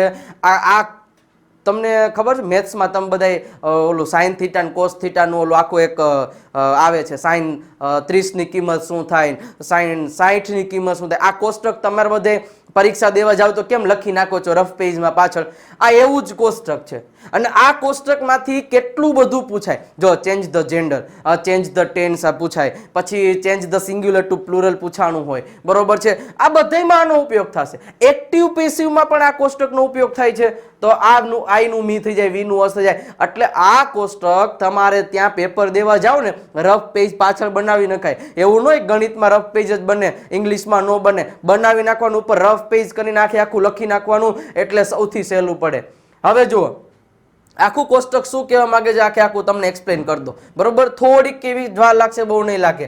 હવે જુઓ અહીંયા લખ્યું છે ફર્સ્ટ પર્સન, પછી એમાં કર્તા વિભક્તિ, આને કર્મ વિભક્તિ કહે છે. આખી લાઈન છે, આને શું કહેવાય? કર્તા વિભક્તિ. કર્તા વિભક્તિ કોને કહેવાય? કર્તાના સ્થાને જે સર્વનામ, આ બધા પહેલા તો સર્વનામ છે, આના સિવાય વધારાના સર્વનામ નથી, બરોબર છે. કર્તા વિભક્તિ. હવે જુઓ આ શું કહેવાય? સર્વનામ. એટલે આ સર્વનામ એટલે કર્તા વિભક્તિના વાત છે. આ બધાય કર્મ વિભક્તિના છે. અને આ બે લાઈન છે ને, બે લાઈન, એ બંને લાઈન છે એ સંબંધક વિભક્તિના છે, બરોબર છે. આ જેટલું આખું કોષ્ટક છે એ આખું કોષ્ટક તમને લખતા આવડી જાય, બરોબર છે. અને આડું ઊભું બંને ખબર હોવી જોઈએ ભાઈ. હવે એમાં વાત જો અહીંથી તમને હું લાઈન કાઢ દઉં કે ભાઈ અહીંથી જે આ ઉપરની લાઈન છે ને, આ ઉપરની લાઈન, બરોબર છે, આ ફર્સ્ટ પર્સન માટેની છે, એટલે કે પ્રથમ પુરુષ. પછીની બે લાઈન છે, આ યુ વાળી લાઈન છે, બરોબર છે, ઈ કઈ લાઈન છે? તો કે એ બંને છે બીજા પુરુષની. અને બાકીના ત્રણેય લાઈન વધ્યા એને આ ચારે ચાર લાઈન છે, આને કહેવાય થર્ડ પર્સન, એટલે કે ત્રીજો પુરુષ. હવે ત્રીજા પુરુષમાં એની વાત આપણે છેલ્લે કરશું, પણ પેલા આ બંનેની વાત કરી લઈ. હવે જુઓ પ્રથમ પુરુષ છે, આખી લાઈન. પ્રથમ પુરુષને શું કહેવાય? બોલનાર કહેવાય. શું કહેવાય? બોલનાર. પ્રથમ પુરુષ હંમેશા બોલતા જ હોય, આ વસ્તુ યાદ રાખવાનું. આની મેં ડિટેલ આગળના લેક્ચરમાં વાત કરી છે, બરોબર છે, એ તમે જોઈ લેજો, બરોબર. પણ તોય છતાંય હું હમણાં પાછું એક્સપ્લેનેશન આપી દઈશ. સેકન્ડ પર્સન હંમેશા એને સાંભળનાર કહેવાય. શું કહેવાય? સાંભળનાર. આટલું યાદ રાખો. પહેલા પ્રથમ પુરુષ બોલનાર, પહેલો પુરુષ હંમેશા બોલતો હોય. જો અત્યારે હું એમ કહું છું કે હું વિજય છું, હું શિક્ષક છું, હું તમને અંગ્રેજી ભણાવું છું, તો જો હું બોલું છું એટલે હું કહું છું, તો હું એટલે આય, કારણ કે હું એકલો છું. અહીંયા મારા સાથે બે ત્રણ શિક્ષકો હોય તો અમે એમ કહીએ અમે શિક્ષકો છીએ, અમે તમને અંગ્રેજી ભણાવીએ છીએ. તો અમે જ્યાં ઊભા છીએ એ બધાય પ્રથમ પુરુષ છે, કારણ કે અમે બધાય બોલીએ છીએ, એટલે એ પ્રથમ પુરુષ બહુવચન થઈ ગયું. આ પ્રથમ પુરુષ એક વચન થઈ ગયું. સેમ વસ્તુ કર્મ વિભક્તિ છે, સેમ વસ્તુ સંબંધક વિભક્તિ છે. આ વસ્તુ ધ્યાનમાં રાખવાની રહેશે. હવે જુઓ બોલનાર અને સાંભળનાર, અને આ છે આ બિચારાઓની બધી વાતો જ થતી હોય, બરોબર છે. આ બિચારાઓની બધી વાતો જ થતી હોય. તમને છે ને મેં એક લેક્ચર નીચે મૂક્યો છે, આ કોષ્ટક છે ને, આ કોષ્ટક એની એક સરસ મજાની કહાની સાથે એ એક લેક્ચર જોઈ લ્યો. સર્વનામ કરી અને નીચે એની લિંક આપેલી હશે. એ લિંક આખું કોષ્ટક મેં એકદમ સિમ્પલ વેમાં સમજાવેલું છે, બરોબર. એમાં તમને મેં આ બે વિભક્તિ વધારે સમજાવેલી છે, આટલું તો એટલું સમજી લેશો એટલે તમને ખ્યાલ આવી જશે કે કેવા શું માગે છે, બરોબર છે. એ લેક્ચર જોઈ લેશો એટલે ખ્યાલ આવી જશે. બાકી આમાં તમને ત્યારે વધારે ખ્યાલ આવશે નહીં. અને એ બધું એક્સપ્લેનેશન આપવા જઈશ તો લેક્ચર બહુ મોટો થઈ જશે. ઓકે, તો હવે વાત કરીએ. આ સાંભળનાર છે અને આ ત્રીજો પુરુષ કે જેની હમણાં વાતો જ કરતા હોય. જો આ બોલતો હોય, આ સાંભળતો હોય અને આની બિચારાની વાતો થતી હોય, બરોબર છે. તો પ્રથમ પુરુષ હંમેશા બોલતા હોય, બીજો સાંભળતા હોય. આટલું યાદ રાખો ખાલી. પ્રથમ પુરુષમાં કઈ આવે? આઈ, મી, માય, માઇન ને માય સેલ્ફ, વી, અસ, અવર સેલ્વ્સ, બરોબર છે. આ વસ્તુ યાદમાં રાખવાની. હવે એમાંય પાછી તમે જુઓ તો બે લાઈન આપી છે પ્રથમ પુરુષમાં આપેલી છે. હવે આને છે ને હું સરસ મજાની રીતે કલર ચેન્જ કરી દો એટલે તમને મજા આવે. જો આ બે લાઈન તમને અહીં મેં વાત કરી દીધી. હવે એની વાત છે, એમાં આ જે પેલી લાઈન છે ને એ શેના માટે હોય? એક વચન માટેની લાઈન છે. આ આખી લાઈન એક વચન, હું એકલો જ બોલતો હોય ને, જે બોલનાર એકલો જ હોય ને એના માટેની આખી લાઈન છે. બીજી લાઈન છે ને એ બહુવચન માટેની છે. શેના માટેની છે? બહુવચન માટે. સેમ સાંભળનાર, આમાં પણ આ છે એ એક વચનની લાઈન છે અને આ છે એ બહુવચનની લાઈન છે. હવે સેમ આમાંય વાત કરી દઈ તમને એટલે તમને વધારે ખ્યાલ આવે. આમાં ત્રણ પેલી લાઈન છે ને એ એક વચન માટેની છે. શું કામ 3 એક વચન માટેની છે? આ 3 એ 3 પહેલા લાઈન છે ને એ એક વચન માટેની છે અને આ છે એ બહુવચન માટે. કારણ કે આ છોકરા માટે છે, આ છોકરી માટે છે અને આ કોઈ અન્ય વસ્તુ કે પ્રાણી માટે છે. 3 એ 3 રેડી. હજી આપણે કહી જ દઈએ, આ છોકરા માટે છે, આ છોકરી માટે છે અને આ અન્ય માટે છે. અન્ય એટલે વસ્તુ કે પ્રાણી કે બધાય, અને આ તો બધાય માટે આવે. હવે જો આખી લાઈન પર આટલું તમને ખ્યાલ આવી ગયો, બરોબર છે. હવે આમાં શું થાય કે જ્યારે સર્વનામમાં ચેન્જીસ કરવાના થશે ને, બરોબર છે, સર્વનામમાં ચેન્જીસ કરવાના થશે ત્યારે શું થશે કે ત્યારે જ્યારે આ પહેલી 3 લાઈન રહી ને, પહેલી 4 લાઈન એટલે કે આ લાઈન, આ જે ઉપરની લાઈન છે ને, આટલાના જ સર્વનામમાં ચેન્જીસ થાય, બરોબર છે. કોઈ દિવસ ત્રીજા પુરુષના સર્વનામ ગમે એટલા આપેલા હોય વાક્યમાં, એ વાક્યમાં એમનું એમ જ રહે. એટલે આ સર્વનામમાં કોઈ દિવસ ચેન્જીસ ન થાય. આમાંથી જે કોઈ સર્વનામ આપ્યું હોય એમાંથી આ બદલી જાય. હવે જો હું તમને આખું એક્સપ્લેનેશન આપું એટલે તમને ખ્યાલ આવશે. જો અહીંયા આખી વાત કરી દીધી. હવે એક્ઝામ્પલ જોજો તો જ સમજાશે આખું એક્ઝામ્પલ. પેલું એક્ઝામ્પલ શું આપ્યું છે કે પદ્માવતી સેડ ટુ રતન સિંહ.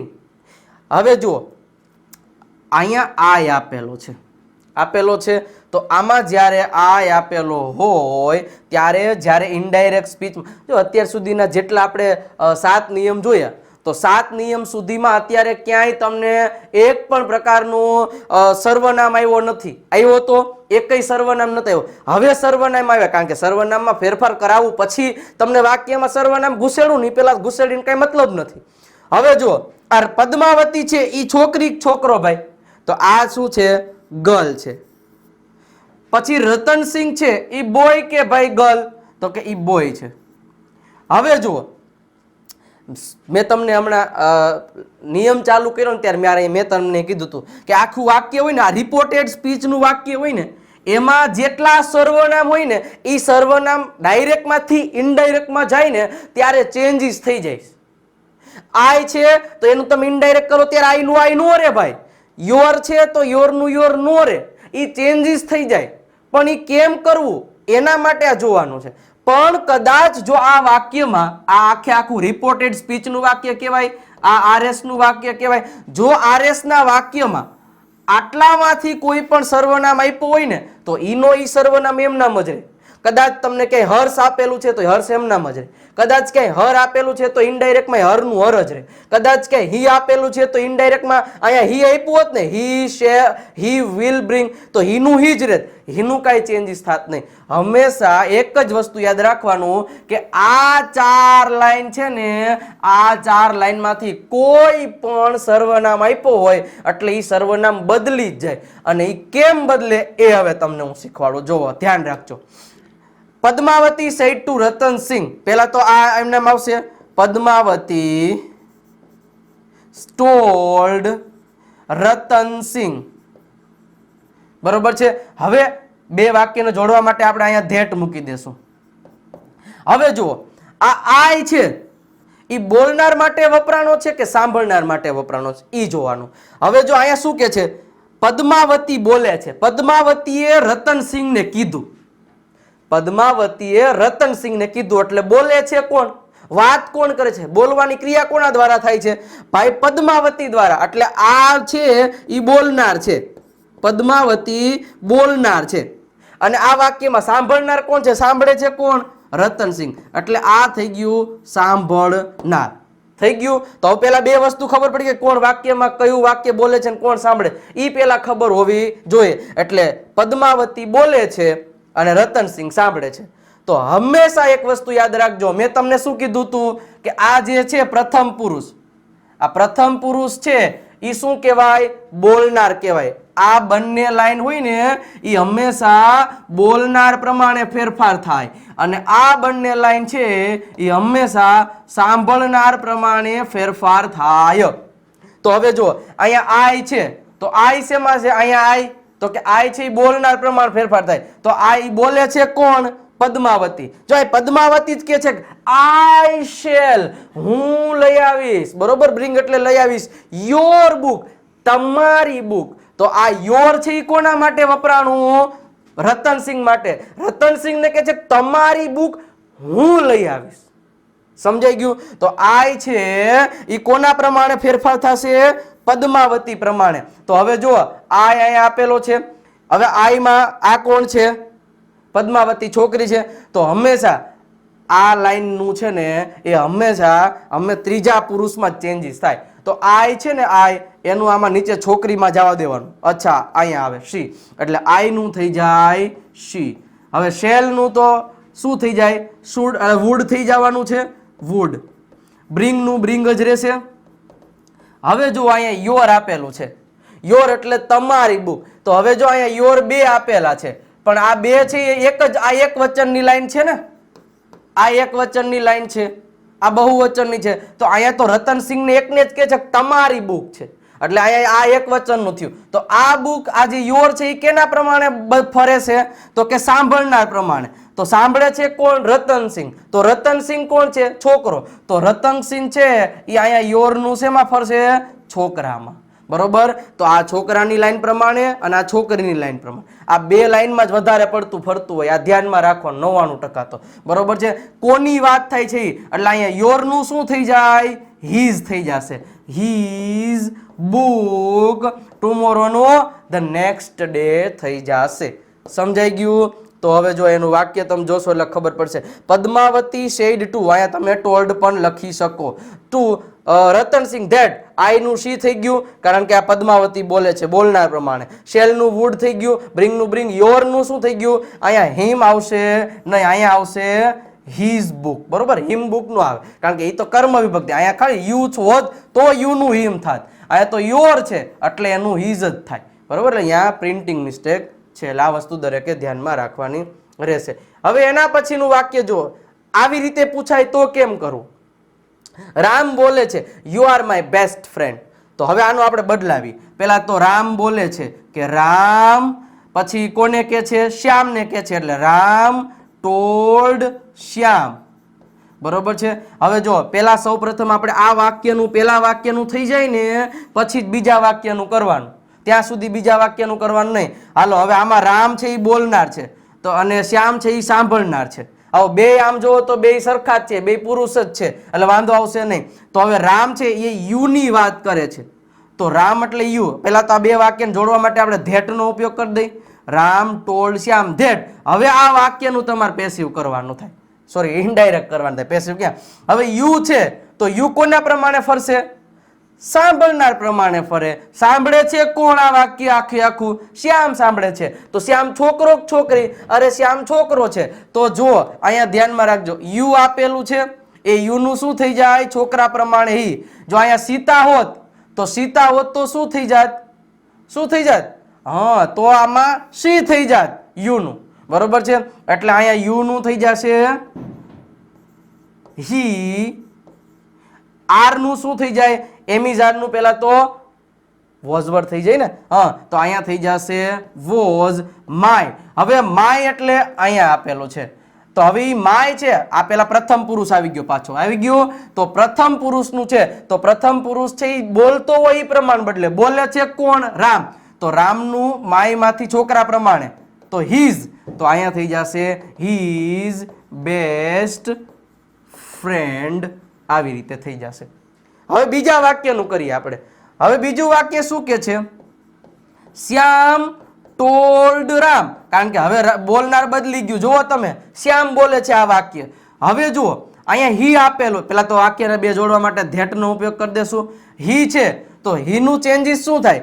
ખબર જ છે ભાઈ, આમાંથી કાંઈ ચેન્જીસ થાય નહીં, એટલે હી નું હી જ રહેશે. હી ઇઝ નું શું થઈ જાય? વોઝ. હવે યોર આવ્યું છે તો યોર કોના પ્રમાણે ફેરફાર થાય?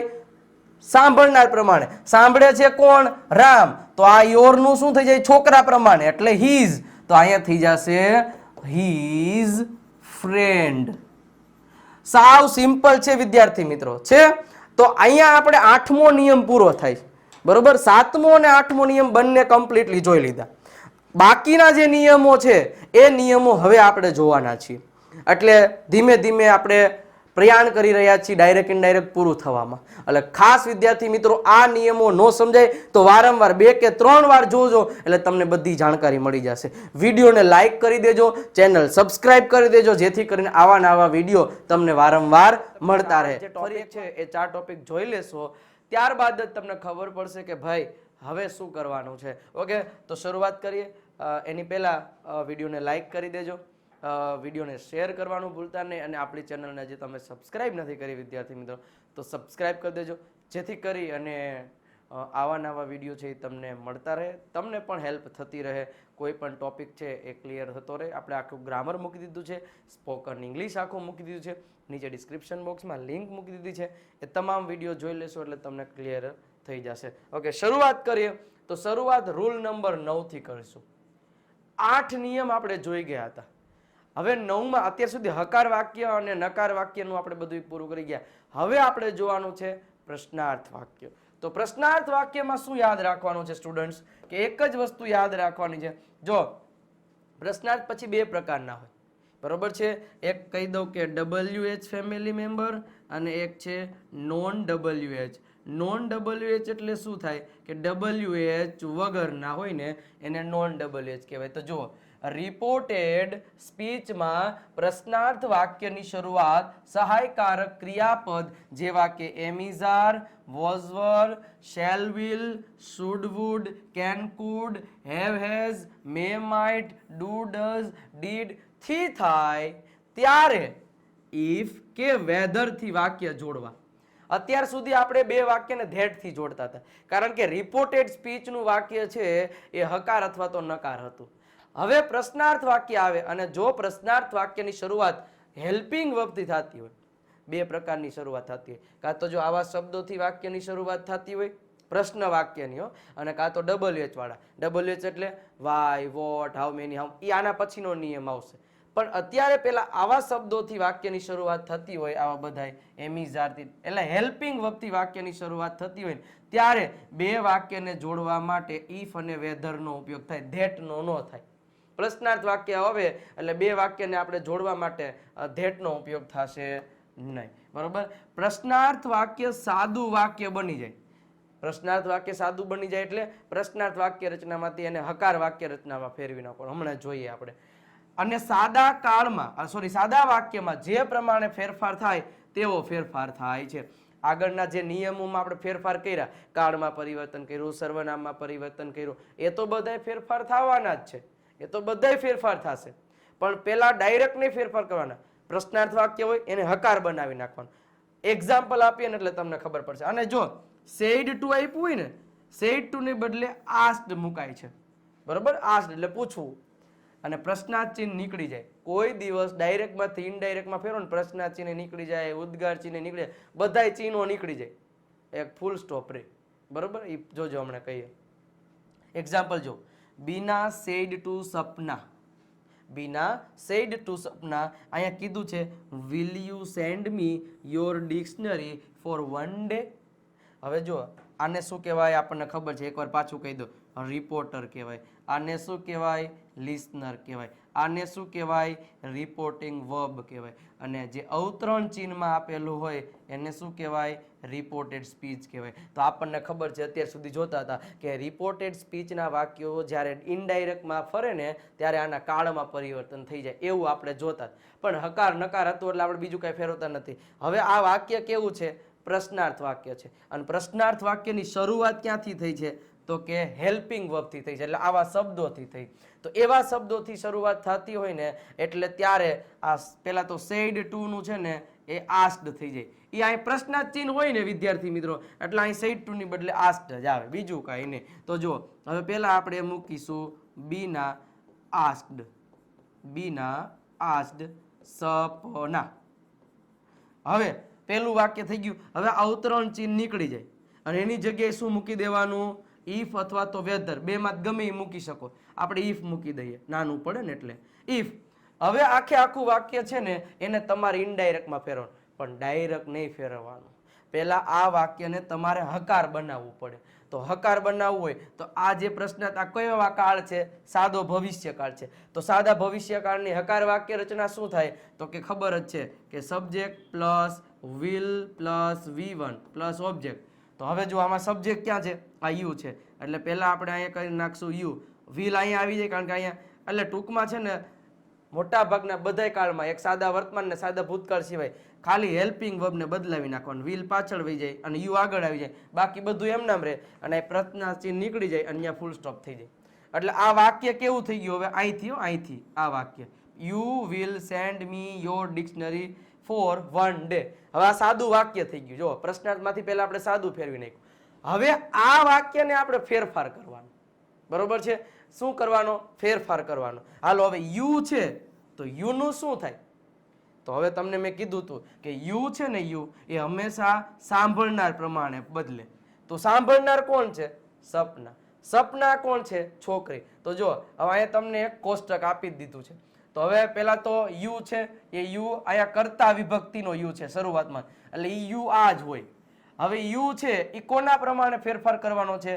છોકરી પ્રમાણે. તો છોકરીમાં અહીંથી નીચે આયલું આવવાનું છોકરીની લાઈન સુધી.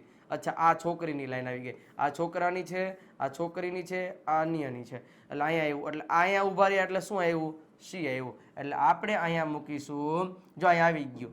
બરોબર? જો આવી ગયું. બીના આજ સપના ઇફ. અહીંયા યુ નું શું થઈ ગયું? સી. અને વિલ નું શું થઈ ગયું? વુડ. બાકી બધું એમનામ આવે. પછી અહીંયા મી આવ્યું છે. હવે મી કોના પ્રમાણે બદલે? તો મી છે આ મેં તમને કીધું તો પહેલી લાઈનમાં જેટલા સર્વનામ છે ને પ્રથમ પુરુષ એ હંમેશા બોલનાર પ્રમાણે જ બદલે. તો બોલે છે કોણ? બીના. તો બીના કોણ છે? છોકરી છે. તો અહીંયા મી છે. હાલો મી થી લઈ અને છોકરીની લાઈન સુધી જવા દેવાનું. છોકરીની લાઈન સુધી આ આવી ગયો. હાલો છોકરીની લાઈન સુધી. એટલે અહીંયા હર થયું. એટલે જો અહીંયા હર થઈ ગયું. પછી ડિક્શનરી. બરોબર? સોરી, અહીંયા મી આવ્યું એટલે મી નું આપણે યુ સેન્ડ મી હર. અને પછી હર ડિક્શનરી. હજી અહીંયા એક હર ડિક્શનરી આવશે. અહીંયા એમ આવશે. આ હર છે ને એ કોનું છે? મી નું છે. હવે યોર ડિક્શનરી. તો હવે યોર છે તો યોર ક્યાં છે? તો કે આ યુ. યોર કોના પ્રમાણે ફરે? બે છોકરીઓ છે એટલે બધી છોકરી પ્રમાણે જ ફરે. તો યોર નું હર સુધી આવી દેવાનું. હર એટલે યોર નું શું થઈ જાય? હર ડિક્શનરી ફોર 1 ડે. એટલે શું છે? આખું તમને હું સમજાવી દઉં કે જો બીનાનું બીના મૂક્યું, સેટ ટુ નું આસ મૂક્યું, સપનાનું સપના મૂક્યું, કારણ કે પ્રશ્નાર્થ ચિહ્ન છે એટલે સેટ ટુ ની બદલે આસ્ડ આવી ગયું. પછી આપણે બે વાક્યને જોડવા માટે ઇફ નો ઉપયોગ કર્યો. પછી વિલ યુ આખું વાક્ય છે તો એને પહેલા હકારમાં ફેરવી નાખો એટલે you will send me your dictionary for 1 day એવું થઈ જશે. તો હવે આ યુ છે એ કોના પ્રમાણે ફરશે? તો કે ઈ અને જો આમ ડાયરેક્ટ નો ખબર પડે ને તો અહીં ઉપર લખી નાખવાનું. ભાઈ અહીં લખી નાખવાનું, ઉપર વાક્ય આપણે બનાવી નાખવાનું. તો રફ પેજમાં બનાવી નાખ યુ વિલ સેન્ડ. હવે આપણને ખબર પડી જાય કયું વાક્ય છે. તો યુ નું સી થાય કારણ કે અહીંયા યુ છે એ છોકરી પ્રમાણે આવવા દેવાનું. અહીંયા છોકરી પ્રમાણે આવશે. પછી મી છે તો મી નું શું થઈ જાય? તો કે છોકરી પ્રમાણે આવવા દો, હર થઈ જાય. એટલે હર. હજી એક અહીંયા હર આવશે કારણ કે ઈ હર આ યોર નું છે તો યોર નું છોકરી પ્રમાણે હર. બરોબર છે? એટલે she would send her dictionary for 1 day. આવી રીતે થશે. ઓકે, ચાલો એના પછીનો રૂલ નંબર 10. ઓલું પ્રશ્નાર્થ વાક્ય હતું તો કે કેવા શબ્દોથી? એમિઝાર કે આવા બધા. હવે રિપોર્ટેડ સ્પીચનું વાક્ય પ્રશ્નાર્થ સૂચક શબ્દો જેવા કે WH વાળા બધાય ફેમિલીથી. બરોબર? ઓલા નોન WH વગરના અને આ WH વાળા વગેરેથી શરૂઆત થાય ત્યારે પ્રશ્નાર્થ સૂચક શબ્દો જ સંયોજક બની જાય. સમજાણું? જો હવે સમજાણું. આપણે વાક્ય કહું ત્યારે વાક્ય સાદું બની જાય. ઓલાની જેમ જ વાક્ય સાદું જ બની જાય. કોઈ દી પ્રશ્નાર્થનું પ્રશ્નાર્થ અને સેટ ટુ ની બદલે આસ્ડ મુકાય છે. આટલી ખબર પડી. હવે જો સાદા વાક્યમાં આગળના નિયમ મુજબ ફેરફાર થાય છે, પ્રશ્નાર્થ ચિહ્ન નીકળી જાય. આ તો ભાઈ ખબર પડી ગઈ. હવે જો એક્ઝામ્પલ અહીં તમને કીધું છે વિક્રમભાઈ said to me where is your key. તો જો અહીંયા એમિઝારથી પ્રશ્નની શરૂઆત નથી થઈ, WH ના શબ્દથી શરૂઆત થઈ. તો શું પેલા વિક્રમભાઈ નું વિક્રમભાઈ સેડ ટુ નું શું થઈ જાય? આસ્ડ થઈ જાય. વિક્રમભાઈ સેડ ટુ મી. આમાં બીજા અહીંયા મી નું કઈ ન કરી નાખતા. અવતરણ ચિહ્નની પહેલાના શબ્દોમાં કોઈ દી કાંઈ ફેરફાર ન થાય. હવે બે વાક્યને જોડવા માટે તમે અહીંયા ઇફ કે વેધર ન મૂકી શકો. ઇફ કે વેધર ક્યારે મૂકવાનું? જ્યારે આ વાક્યમાં વાક્યની શરૂઆત am is are was were do does helping વર્બથી થઈ હોય. હવે અહીંયા WH ફેમિલી મેમ્બરથી થઈ, તો મારે અહીં બે વાક્યને જોડવા માટે શું મૂકવાનું? અરે ઈ જે શબ્દ અહીંયા હોય ને ઈ જ શબ્દ અહીંયા લગાડી દેવાનો, વેર. શું મૂકી દેવાનો? વેર. ઈનો ઈ જ શબ્દ મૂકી દેવાનો. હવે આ વાક્યને છે ને એને હકાર ફેરવી નાખવાનો, હકારમાં. બરોબર છે? હકારમાં ફેરવી નાખો એટલે અહીંયા શું થઈ જશે? યોર કી ઇઝ, આવું થઈ જાય. આ છે ઈ પાછળ વહી જાય અને આ કરતા બની જાય. બરોબર. હવે ભાઈ asked me where my, sorry અહીંયા માય જ થઈ છે કારણ કે મેં આગળ કીધું એ થોડુંક ભૂલવાનું છે, પણ અહીંયા છે એ માયનું માય જ રહે, યોરનું થઈ જશે માય. જ્યારે હું ખુદ સાંભળનાર જ હોય, જે બોલવા જે સાંભળનાર છે એ ખુદ જ હોય, તો ત્યારે એનું માય થઈ જશે. એટલે આ વસ્તુ ધ્યાનમાં રાખવાનું. પણ ઇઝનું શું થઈ જાય? વોઝ. આ આગળના નિયમો પ્રમાણે યાદ રાખવાનું રહેશે. રૂલ નંબર 11 શું કે છે કે સેડ ટુ માં થતા ફેરફાર. સેડ ટુ માં થતા ફેરફાર. હવે સેડ ટુ માં થતા ફેરફાર એટલે ઓલું જો સેડ ટુ ની બદલે આપણે આસ્ક્ડ મૂક્યું પ્રશ્નાર્થમાં, પછી હકારમાં આપણે સેડ ટુ ની બદલે ટોલ્ડ મૂક્યું. પરંતુ જો વાક્યમાં એ રિપોર્ટેડ સ્પીચનું વાક્ય જો હુકમ, આદેશ, અહીંયા આદેશ આવશે કે ફરજ દર્શાવતું હોય તો ત્યારે સેડ ટુ ની બદલે ઓર્ડર ટુ અથવા તો કમાન્ડેડ એમ લખવું પડે. પછી વિનંતી દર્શાવતું હોય તો રિક્વેસ્ટેડ લખવું પડે. સલાહ દેતા હોય તો એડવાઇઝડ લખવું પડે. રિપોર્ટિંગ વર્બમાં એ આ રિપોર્ટેડ સ્પીચનું વાક્ય તમારે સમજવું પડે પછી જ થાય. જો કોઈ પણ પ્રકારનું સૂચન આપતા હોય તો સજેસ્ટેડ આવે. કોઈ પણ પ્રકારની સૂચના આપતી તો ત્યારે ઇન્સ્ટ્રક્ટેડ આવશે. બરોબર છે? અને ટુ થી વાક્ય જોડાય છે. ખાસ યાદ રાખજો, વાક્ય કેનાથી જોડાય? ટુ થી. જો હકાર વાક્ય હોય તો બે વાક્ય ધેટ થી જોડાય. પ્રશ્નાર્થ વાક્ય હોય તો ઇફ કે વેધર થી જોડાય, જો હેલ્પિંગ વર્બ થી શરૂઆત થતી હોય. અને WH થી શરૂઆત થતી હોય તો WH વાળા શબ્દોથી જ બે વાક્ય જોડાય. અને આવા જ્યારે હોય રિક્વેસ્ટેડ, એડવાઇસ, સજેસ્ટેડ કે ઓર્ડર ટુ, કમાન્ડેડ, આવા શબ્દો જ્યારે રિપોર્ટિંગ વર્બ તરીકે આવે ત્યારે બે વાક્ય છે ને ટુ થી જોડાઈ જાય. અને પ્લીઝ ને કાઇન્ડલી જેવા શબ્દો છે એ નીકળી જાય, એ પાછા ઓમાં આવશે નહીં. હવે જો એક્ઝામ્પલ આપ્યું છે કે the teacher said to the student. ટીચરે સ્ટુડન્ટને કીધું બી રેગ્યુલર. એડવાઇસ આપે છે. ટીચર છે હંમેશા એડવાઇસ જ આપતા હોય જ્યાં સુધી બાળકો સમજે નહીં ત્યાં સુધી. The teacher advised the students. અને બે વાક્યને જોડવા માટે ટુ નો ઉપયોગ કર્યો. બી રેગ્યુલર નું બી રેગ્યુલર જ રહેશે, એમાં કોઈ દિવસ કઈ ચેન્જીસ થશે નહીં. હવે રૂલ નંબર 12 સેડ ટુ માં થતા ફેરફારમાં જો વાક્યમાં વપરાતા ઓહ, હુર્રે, અલાસ, હાવ આવા ઇમોશનને લગતા કોઈ પણ વાક્યો આપેલા છે જેવા શબ્દો છે એ નીકળી જાય અને એવા શબ્દોની બદલે કેવા વેરી, રિયલી, ઇનનીડેડ જેવા શબ્દો વપરાય છે. એટલે આ વસ્તુ ધ્યાનમાં રાખવાનું. સેડ ટુ ની બદલે એક્સક્લેમ્ડ ટુ વપરાય. એક્સક્લેમ્ડ ટુ કેવો એક્સક્લેમ મૂકવાનો? તો કે જો વાક્ય RS નું વાક્ય તમારે જોવું પડે. RS ના વાક્ય પ્રમાણે મૂકવાનું હોય કે રિપોર્ટેડ સ્પીચના વાક્યમાં ભાવ પ્રમાણે જો એક્સક્લેમ વિથ ડિલાઇટ, એક્સક્લેમ વિથ સોરો, એટલે કોઈ વાક્યમાં દુઃખની ભાવના હોય તો તમારે સોરો વાપરવું પડે. એક્સક્લેમ વિથ ડિસ્ગસ્ટ, ધૃણા પેદા કરે એવું કોઈ વાક્ય, ડિસ્ગસ્ટિંગ તમે સીધું છે, આવો શબ્દ ક્યારે આવશે? એક્સક્લેમ. આ રિપોર્ટિંગ વર્બમાં જ ફેરફાર થાય બધે. એક્સક્લેમ વિથ જોય, આનંદનો ભાવ હોય તો એક્સક્લેમ વિથ જોય આવે. જોયફુલી વાપરી શકો, એંગ્રીલી વાપરી શકો. બરોબર છે? અને in fear, with wonder, with surprise, with appreciation જેવા ફ્રેઝિસ વપરાય છે. આ બધાય વાક્યો કોના ઉપરથી ખબર પડે કે રિપોર્ટેડ સ્પીચનું વાક્ય કેવો ભાવ દર્શાવે છે એના ઉપર આ આરવી તરીકે મુકાશે. હવે જો એક એક્ઝામ્પલ આપ્યો એટલે તમને ખબર પડશે. ધોની સેડ, ધોનીએ કીધું હાઉ સ્વીટલી સાક્ષી સિંગ, વાહ કેવું સરસ સાક્ષી ગાય છે. તો આ શું કર્યું? અપ્રિશિએટ કર્યું કહેવાય એને. તો જો ધોની સેડ નું થઈ જશે એક્સક્લેમ વિથ અપ્રિશિએશન.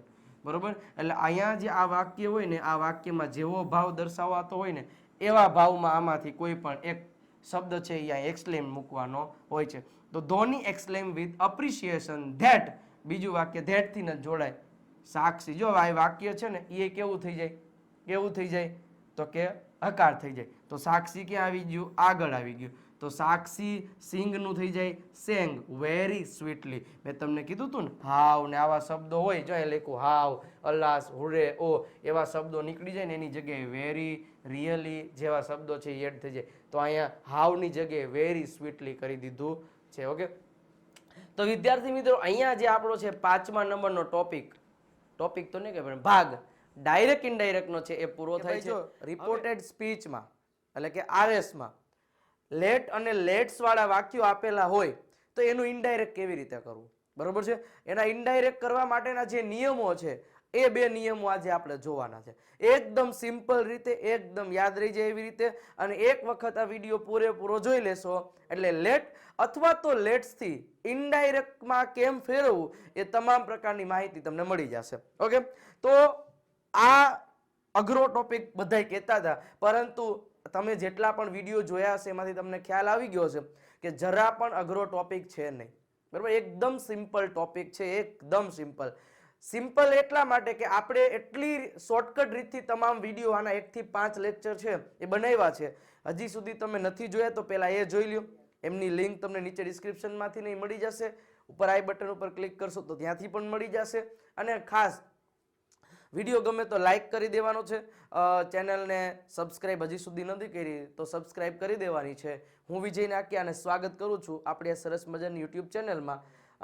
ઘણા બધા જે 10મામાં છે, 12મામાં છે અને કોમ્પિટિટિવ એક્ઝામની તૈયારી કરે એ તમામ લોકોને શેર કરવાનું પણ ભૂલતા નહીં. ઓકે, તો પહેલા તો લેટ્સ અને લેટ આ બંનેનો તફાવત આપણને ખબર હોવી જોઈએ કે ભાઈ લેટ અને લેટ્સ આનો મિનિંગ શું થાય, એ વાક્યમાં ક્યારે હોય અને શું કેવી રીતે, આ બધી માહિતી તમને આજે મળી જશે. ઓકે, તો હવે સૌપ્રથમ વિનંતી દર્શાવતા વાક્યો જેને લેટ વડે આપેલા હોય છે, અને બીજું છે દરખાસ્ત સૂચવતા વાક્યો લેટ્સ. પેલા આ બંને વચ્ચેનો ભેદ સમજી લઈએ કે આ બંને વચ્ચેનો ભેદ શું છે. જો તમને એક એક્ઝામ્પલ આપું. તમે ક્લાસમાં બેઠા હોય, બરોબર છે, ક્લાસમાં બેઠા હોય અને તમે તમારા સર પાસેથી ક્લાસમાં ઘણી વાર કલાક પૂરી થવા આવી હોય પણ તમે નથી કહેતા સર રમવા જવા દો, ચાલો ને સર રમવા જઈએ. તો ત્યારે તમે એને શું કહો છો? વિનંતી કરી કહેવાય કે સર અમને રમવા જવા દો, લેટ અસ ગો, અથવા તો લેટ મી ગો, મને રમવા જવા દો ને સર. આ એક પ્રકારની વિનંતી કરો છો. પણ દરખાસ્ત સૂચવવી એટલે શું? દરખાસ્ત નહીં, શબ્દ ગુજરાતી છે, ગુજરાતી કરતા હું અંગ્રેજી એક શબ્દ બોલીશ ને એટલે તમને વધારે યાદ આવી જશે. સજેશન આપવું. સમજી ગયા ને કે કોઈ પણ પ્રકારનું સજેશન આપવું. દાખલા તરીકે ક્લાસમાં જ બેઠા છો અને સર પૂછે કે હાલો ભાઈ તમને આજે રમવા જવા દેવાના છે, શું રમશું આપણે? ત્યારે તમે તમારા સજેશન આપજો કે સર ચાલો આજે કે ક્રિકેટ રમીએ, સર ચાલો આજે આપણે ફૂટબોલ રમીએ, સર ચાલો આજે આપણે કબડ્ડી રમીએ. તો ત્યારે આપણે લેટ્સ થી વાક્ય બોલો. Let's play football, let's play cricket, let's play chess, આવી રીતે. પણ જ્યારે તમે ક્લાસમાં સર કહેતા નથી, બેઠા છો અને તમારે પરમિશન લેવી, સર મને રમવા જવા દો, sir let me go to play, આવી રીતના let me go to play, આ તમે આવી રીતે બોલો છો, બરોબર છે. તો એ વિનંતી દર્શાવવા માટે લેટ અને તમારે સજેશન આપવા, દરખાસ્ત સૂચવવા માટે લેટ્સ, આ બેમાં આટલો તફાવત હોય.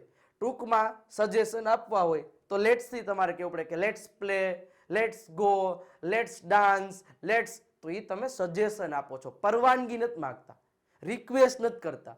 અને લેટ થી તમે રિક્વેસ્ટ કરો છો, let me dance, let me drink, let me, ઈ તમે એક પરમિશન માંગો છો લેટ થી, અને લેટ્સ થી દરખાસ્ત. આટલું પેલા મગજમાં હોવું જોઈએ. સમજાઈ ગયું ને? સમજાઈ ગયું તો વિડીયોને લાઈક કરતા જાજો.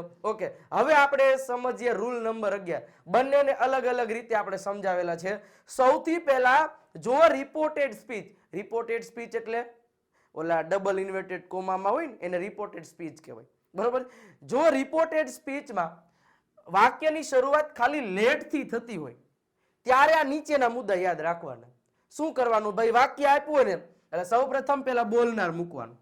એમાં બોલનાર, સાંભળનાર, આ બધું શું છે ખબર હોવી જોઈએ. આગળના નિયમો પહેલો લેક્ચર જોયો હશે એટલે આમાં બધી ખબર પડશે કે સાંભળનાર કોને કહેવાય, બોલનાર કોને કહેવાય, રિપોર્ટિંગ વર્બ કોને કહેવાય, રિપોર્ટેડ સ્પીચ કોને કહેવાય, એ તમામ પ્રકારની માહિતી તો જ ખબર હશે જો તમે આગળના લેક્ચર જોઈએ છે. અને ડાયરેક્ટ ઇનડાયરેક્ટ એવું છે કે જો આગળના લેક્ચર નહીં જોવો ને તો આમાં કાંઈ ખબર નહીં પડે. એટલે ખાસ બોલનાર મૂકી દેવાનો. અને રિપોર્ટિંગ વર્બ તરીકે, રિપોર્ટિંગ વર્બ કોને કહેવાય? બોલનારની સાથે જે ક્રિયાપદ વપરાયેલું હોય, સેડ ટુ, તો એ સેડ ટુ ની બદલે રિક્વેસ્ટેડ મૂકવું. શું મૂકવું? રિક્વેસ્ટેડ. કારણ કે લેટ થી આપણે કોઈને રિક્વેસ્ટ કરતા હોય, પરવાનગીમાં કોઈને રિક્વેસ્ટ, એટલે લેટ વાળા વાક્યમાં રિક્વેસ્ટેડ મૂકવાનું. પછી ત્યારબાદ સાંભળનાર મૂકવું. બોલનાર હોય સાંભળનાર હોય, આ તો બોલનાર પછી સાંભળનાર. સાંભળનાર એવું ને બધે હોય જ, પણ હોય તો સાંભળનાર મૂકવાનું. સંયોજક તરીકે ટુ મૂકવું. બે વાક્યને જોડવા માટે આપણે નથી કહેતા કે રામ ટોલ્ડ શ્યામ ધેટ, આવું અત્યાર સુધી લખતા હતા. પરંતુ લેટ વાળા વાક્ય હોય ત્યારે સંયોજક એટલે કે બે વાક્યને જોડવા માટે ટુ મૂકવું. હમણાં હું એક એક્ઝામ્પલ આપણે તમને બધું સમજાઈ જશે. ત્યારબાદ લેટને દૂર નહીં કરવાનું. આ લેટ વાક્યમાં હોય ને તો એ લેટ ઇનડાયરેક્ટમાં એમનામ જ રહેશે, દૂર નહીં કરવાનું. કાળમાં ફેરફાર કરવો નહીં, અન્ય ફેરફારો કરવા. અન્ય ફેરફારો એટલે સમય સૂચક શબ્દો છે, સર્વનામ છે, આ બધા જે ફેરફાર થતા એ કરવાના. જો હવે એક્ઝામ્પલ જો એટલે ખબર પડશે. જો હી સેડ ટુ હિઝ ટીચર, તેને તેના શિક્ષકોને કીધું. પણ અહીંયા શું લખ્યું? Let me go home today. જો રિપોર્ટેડ સ્પીચ નું વાક્ય આને કહેવાય, આને બોલનાર કહેવાય, આને રિપોર્ટિંગ વર્બ કહેવાય, આને સાંભળનાર કહેવાય, અને ડબલ ઇન્વર્ટેડ કોમામાં જે વાક્ય હોય ને એને રિપોર્ટેડ સ્પીચ કહેવાય. તો જો રિપોર્ટેડ સ્પીચ નું વાક્ય લેટ થી શરૂઆત થયું, તો એને આપણે કરવા માટે પહેલા શું કરવાનું? જો સૌપ્રથમ બોલનાર મૂકો એટલે આપણે બોલનાર મૂકો. આરવી તરીકે રિક્વેસ્ટેડ મૂકો એટલે સેડ ટુ ની બદલે તમારે રિક્વેસ્ટેડ મૂકી દેવાનું. શું મૂકી દેવાનું? રિક્વેસ્ટેડ. પછી સાંભળનાર મૂકો. સાંભળનાર કોણ છે? His teacher, his teacher. પછી હવે આ વાક્ય આની સાથે જોડવું છે, તો જો લેટ થી વાક્ય હોય તો ટુ થી જોડી દેવાનું. એટલે અહીંયા મૂકો ટુ, બરોબર. પછી લેટ ને દૂર નહીં કરો એમ નામ રાખવાનું, એટલે લેટ ને પાછું એમ નામ મૂકી દો, લેટ. હવે કાળમાં ફેરફાર ન કરો, સર્વનામમાં ફેરફાર થાય. હવે સર્વનામમાં ફેરફાર થાય તો આ મી છે એનું શું થઈ જાય? તો મી એ હંમેશા બોલનાર પ્રમાણે ફરે, એવું આપણે શીખાતા કે આઈ વાળી આખી લાઈન પ્રથમ પુરુષના સર્વનામો બોલનાર પ્રમાણે ફરે. તો આ વાક્ય બોલે છે કોણ? હી. હી બોલે છે, હી એટલે છોકરો. તો મી માં તમે નીચે જાઓ ને છોકરાની લાઈનમાં એટલે આવશે હિમ. હમણાં હું તમને સમજાવું કોષ્ટક લઈને. હિમ. પછી ગો નું ગો રહેશે, કાળમાં ફેરફાર નથી કરવાનો, ગો હોમ. અને ટુડે નું શું થઈ જાય? ધેટ ડે થઈ જાય, એટલે ધેટ ડે. હવે હું તમને છે ને આખે આખું વાક્ય લખીને બતાવું. જો આવી ગયું. પણ હવે અહીંયા જો મી છે એનું શું થાય? જો અહીંયા ક્યાં છે મી? આ રહ્યું મી. બોલનાર કોણ છે ભાઈ? હી. તો મી છે એનું હી ની લાઈન સુધી જવાનું. આ હી ની લાઈન છે એટલે હિમ થઈ ગયું. રેડી? પછી ટુડે નું તો ધેટ ડે થઈ જાય. તો આવી રીતે આ વસ્તુ યાદ રાખવાની છે ખાસ. શું કે ભાઈ જો વિનંતી વાળા લેટ વાળા વાક્ય હોય તો સૌપ્રથમ બોલનાર, સેડ ટુ નું રિક્વેસ્ટેડ થઈ જાય, પછી સાંભળનાર મૂકવાનું, ટુ થી બીજું વાક્ય જોડવાનું, ત્યારબાદ લેટ ને દૂર નહીં કરવાનો અને કાળમાં ફેરફાર નહીં કરવાનો, પણ સર્વનામમાં ફેરફાર કરવાનો. આટલું સિમ્પલ છે. આવડે? ચાલો એના પછીનો આગળનો નિયમ જોઈએ. નિયમ નંબર 12. દરખાસ્ત સૂચવતા વાક્યો એટલે લેટ્સ વાળા. લેટ્સ વાળું વાક્ય આપેલું હોય તો શું કરવાનું? ભાઈ સૌપ્રથમ બોલનાર મૂકવાનું. પછી આરવી તરીકે એટલે રિપોર્ટિંગ વર્બ તરીકે સજેસ્ટેડ ટુ મૂકવાનું. અહીંયા શું કામ સજેસ્ટેડ આવશે? રિક્વેસ્ટ નો આવે ને, કઈ રિક્વેસ્ટ લેટ્સ થી થોડી રિક્વેસ્ટ થાય, હે? એ તો સજેશન આપવાનું, ચલ આ કરીએ સર, આ કરીએ એમ. ત્યારબાદ સાંભળનાર મૂકવું અને સંયોજક તરીકે અહીંયા ધેટ મૂકવું, બરોબર છે. ત્યારબાદ લેટ્સ ને દૂર કરી નાખવાનું અને લેટ્સ નું શું કરી નાખવાનું? They should always. લેટ્સ ને ઇનડાયરેક્ટ માં ધેય શુડ થઈ જાય, આટલું યાદ રાખવાનું. કાળમાં કોઈ પણ ફેરફાર નહીં કરવાનો, અન્ય ફેરફાર કરવાનો. હવે આ બેયનું તમને સરખાવું ને લેટ અને લેટ્સમાં, તો જુઓ પેલું તો આપણને ખબર છે ઓલું વિનંતી દર્શાવવા માટે, આ દરખાસ્ત સૂચવવા માટે. આમાંય બોલનાર પ્રથમ મૂકવાનું ને એમાંય પેલા બોલનાર જ મૂકવાનું. અને એમાં લેટ વાળા વાક્ય હોય, ખાલી લેટ વાળા, તો અહીંયા રિક્વેસ્ટેડ મૂકવાનું, અને લેટ્સ વાળા હોય તો સજેસ્ટેડ મૂકવાનું. સાંભળનાર આમાંય મૂકવાનું, પછી ને એમાંય મૂકવાનું. સ્ટેપ બાય સ્ટેપ જ એલું જવાનું. પછી ત્યાં સંયોજક તરીકે ટુ મૂકતા હતા, અહીંયા શું મૂકવાનું? ધેટ મૂકવાનું. ત્યારબાદ લેટ્સ ને દૂર કરવાનું. જ્યાં આપણે લેટ ને દૂર નતા કરતા, લેટ્સ ને દૂર કરી એનું ધેય શુડ કરી નાખવાનું. કાળમાં ફેરફાર ન્યાય નથી કરતા, અહીંયા કરતા, અહીંયા ફેરફાર ન્યાય કરતા, અહીંયા કરવાના. સિમ્પલ વસ્તુ છે. ચાલો એક્ઝામ્પલ જો. હી સેડ ટુ હિઝ ફ્રેન્ડ, તેને તેના ફ્રેન્ડ ને કીધું કે લેટ્સ મીટ, ચાલો મળીએ. અવર હોમ પ્રિન્સિપલ ટુડે. હવે અહીંયા હોમ આ ખોટું સ્પેલિંગ અહીંયા આવી ગયું છે, હોમ આવશે નહીં, બરાબર છે. ચાલો એટલે અહીંયા આવશે કાંઈ નહીં આવે એમ ટૂંકમાં, બરાબર છે. ચાલો એટલે આ હોમ છે એ કાંઈ આવશે નહીં, અવર પ્રિન્સિપલ ટુડે એટલું જ આવશે, બરાબર. અહીંયા પ્રિન્ટિંગ મિસ્ટેક છે એટલે હોમ નહીં આવે. એટલે શું કે છે, he said to his friend let's meet our principal today. ચાલો આજે આપણા પ્રિન્સિપલને મળીએ. ચાલો હવે અહીંયા લેટ્સ આપ્યું હોય તરત જ જોજો નિયમ આપણને મગજમાં બેસી જવું જોઈએ, બધું અહીંયા ખોપડામાં આવી જવું જોઈએ. શું કરવાનું છે? ચાલો પેલા હી નું હી બોલનાર જ મૂકવાનું, સેડ ટુ નું લેટ્સ સજેશન એટલે કે અહીંયા થઈ જશે સજેસ્ટેડ ટુ. કોને સજેસ્ટ કરે છે? એના ફ્રેન્ડને, હિઝ ફ્રેન્ડ. પછી બે વાક્ય જોડવાનું, ધેટ નહીં તો લેટ હોય તો ટુ થી જોડવાનું, અહીંયા તો ધેટ થી જોડવાનું છે એટલે કે ધેટ. અને લેટ્સ ને દૂર કરી નાખવાનું, એનું શું કરી નાખવાનું? They should. એટલે લેટ ની જગ્યાએ અહીંયા ધેટ, ધેય શુડ. પછી મીટ, કાળમાં ફેરફાર કરવાનો નહીં, આ ક્રિયાપદ છે, મીટ નું મીટ જ રહેશે, બરોબર. અવર છે તો અવરમાં તમે નીચે જશો ને બહુવચનમાં અવરનો ચેન્જીસ થઈ જશે ધેર. હમણાં તમને કોષ્ટક દેખાડું એટલે ખ્યાલ આવી જશે. ધેર પ્રિન્સિપલ નું પ્રિન્સિપલ જ રહેશે એટલે કે પ્રિન્સિપાલ. ટુડે નું થઈ જશે ધેટ ડે. અક્ષર ઉપર જતા નહીં, સારા અક્ષર થાય છે, બરોબર. ચાલો જો હવે એક્ઝામ્પલ થઈ ગયું. હવે હું તમને આ કોષ્ટક દ્વારા સમજાવું. જો પહેલા તો બોલનારનું બોલનાર રાખ્યું છે, સેડ ટુ નું શું કરી નાખ્યું છે? સજેસ્ટેડ. સાંભળનારનું સાંભળનાર. બે વાક્યને જોડવા માટે આને દૂર કરીને ધેટ. લેટ્સ નું થઈ ગયું ધેય શુડ. કાળ ફેર્યો નથી.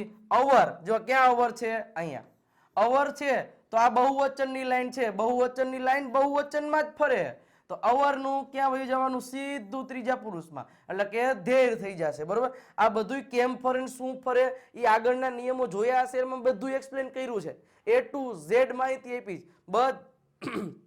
અત્યાર સુધીમાં તમને ડાયરેક્ટ ઇનડાયરેક્ટમાં કોઈ પણ પ્રકારની તકલીફ પડતી હોય અને આપણા બધા વિડીયો જોઈ લીધા હશે એટલે તમને તમામ પ્રકારની માહિતી ખબર પડી જશે.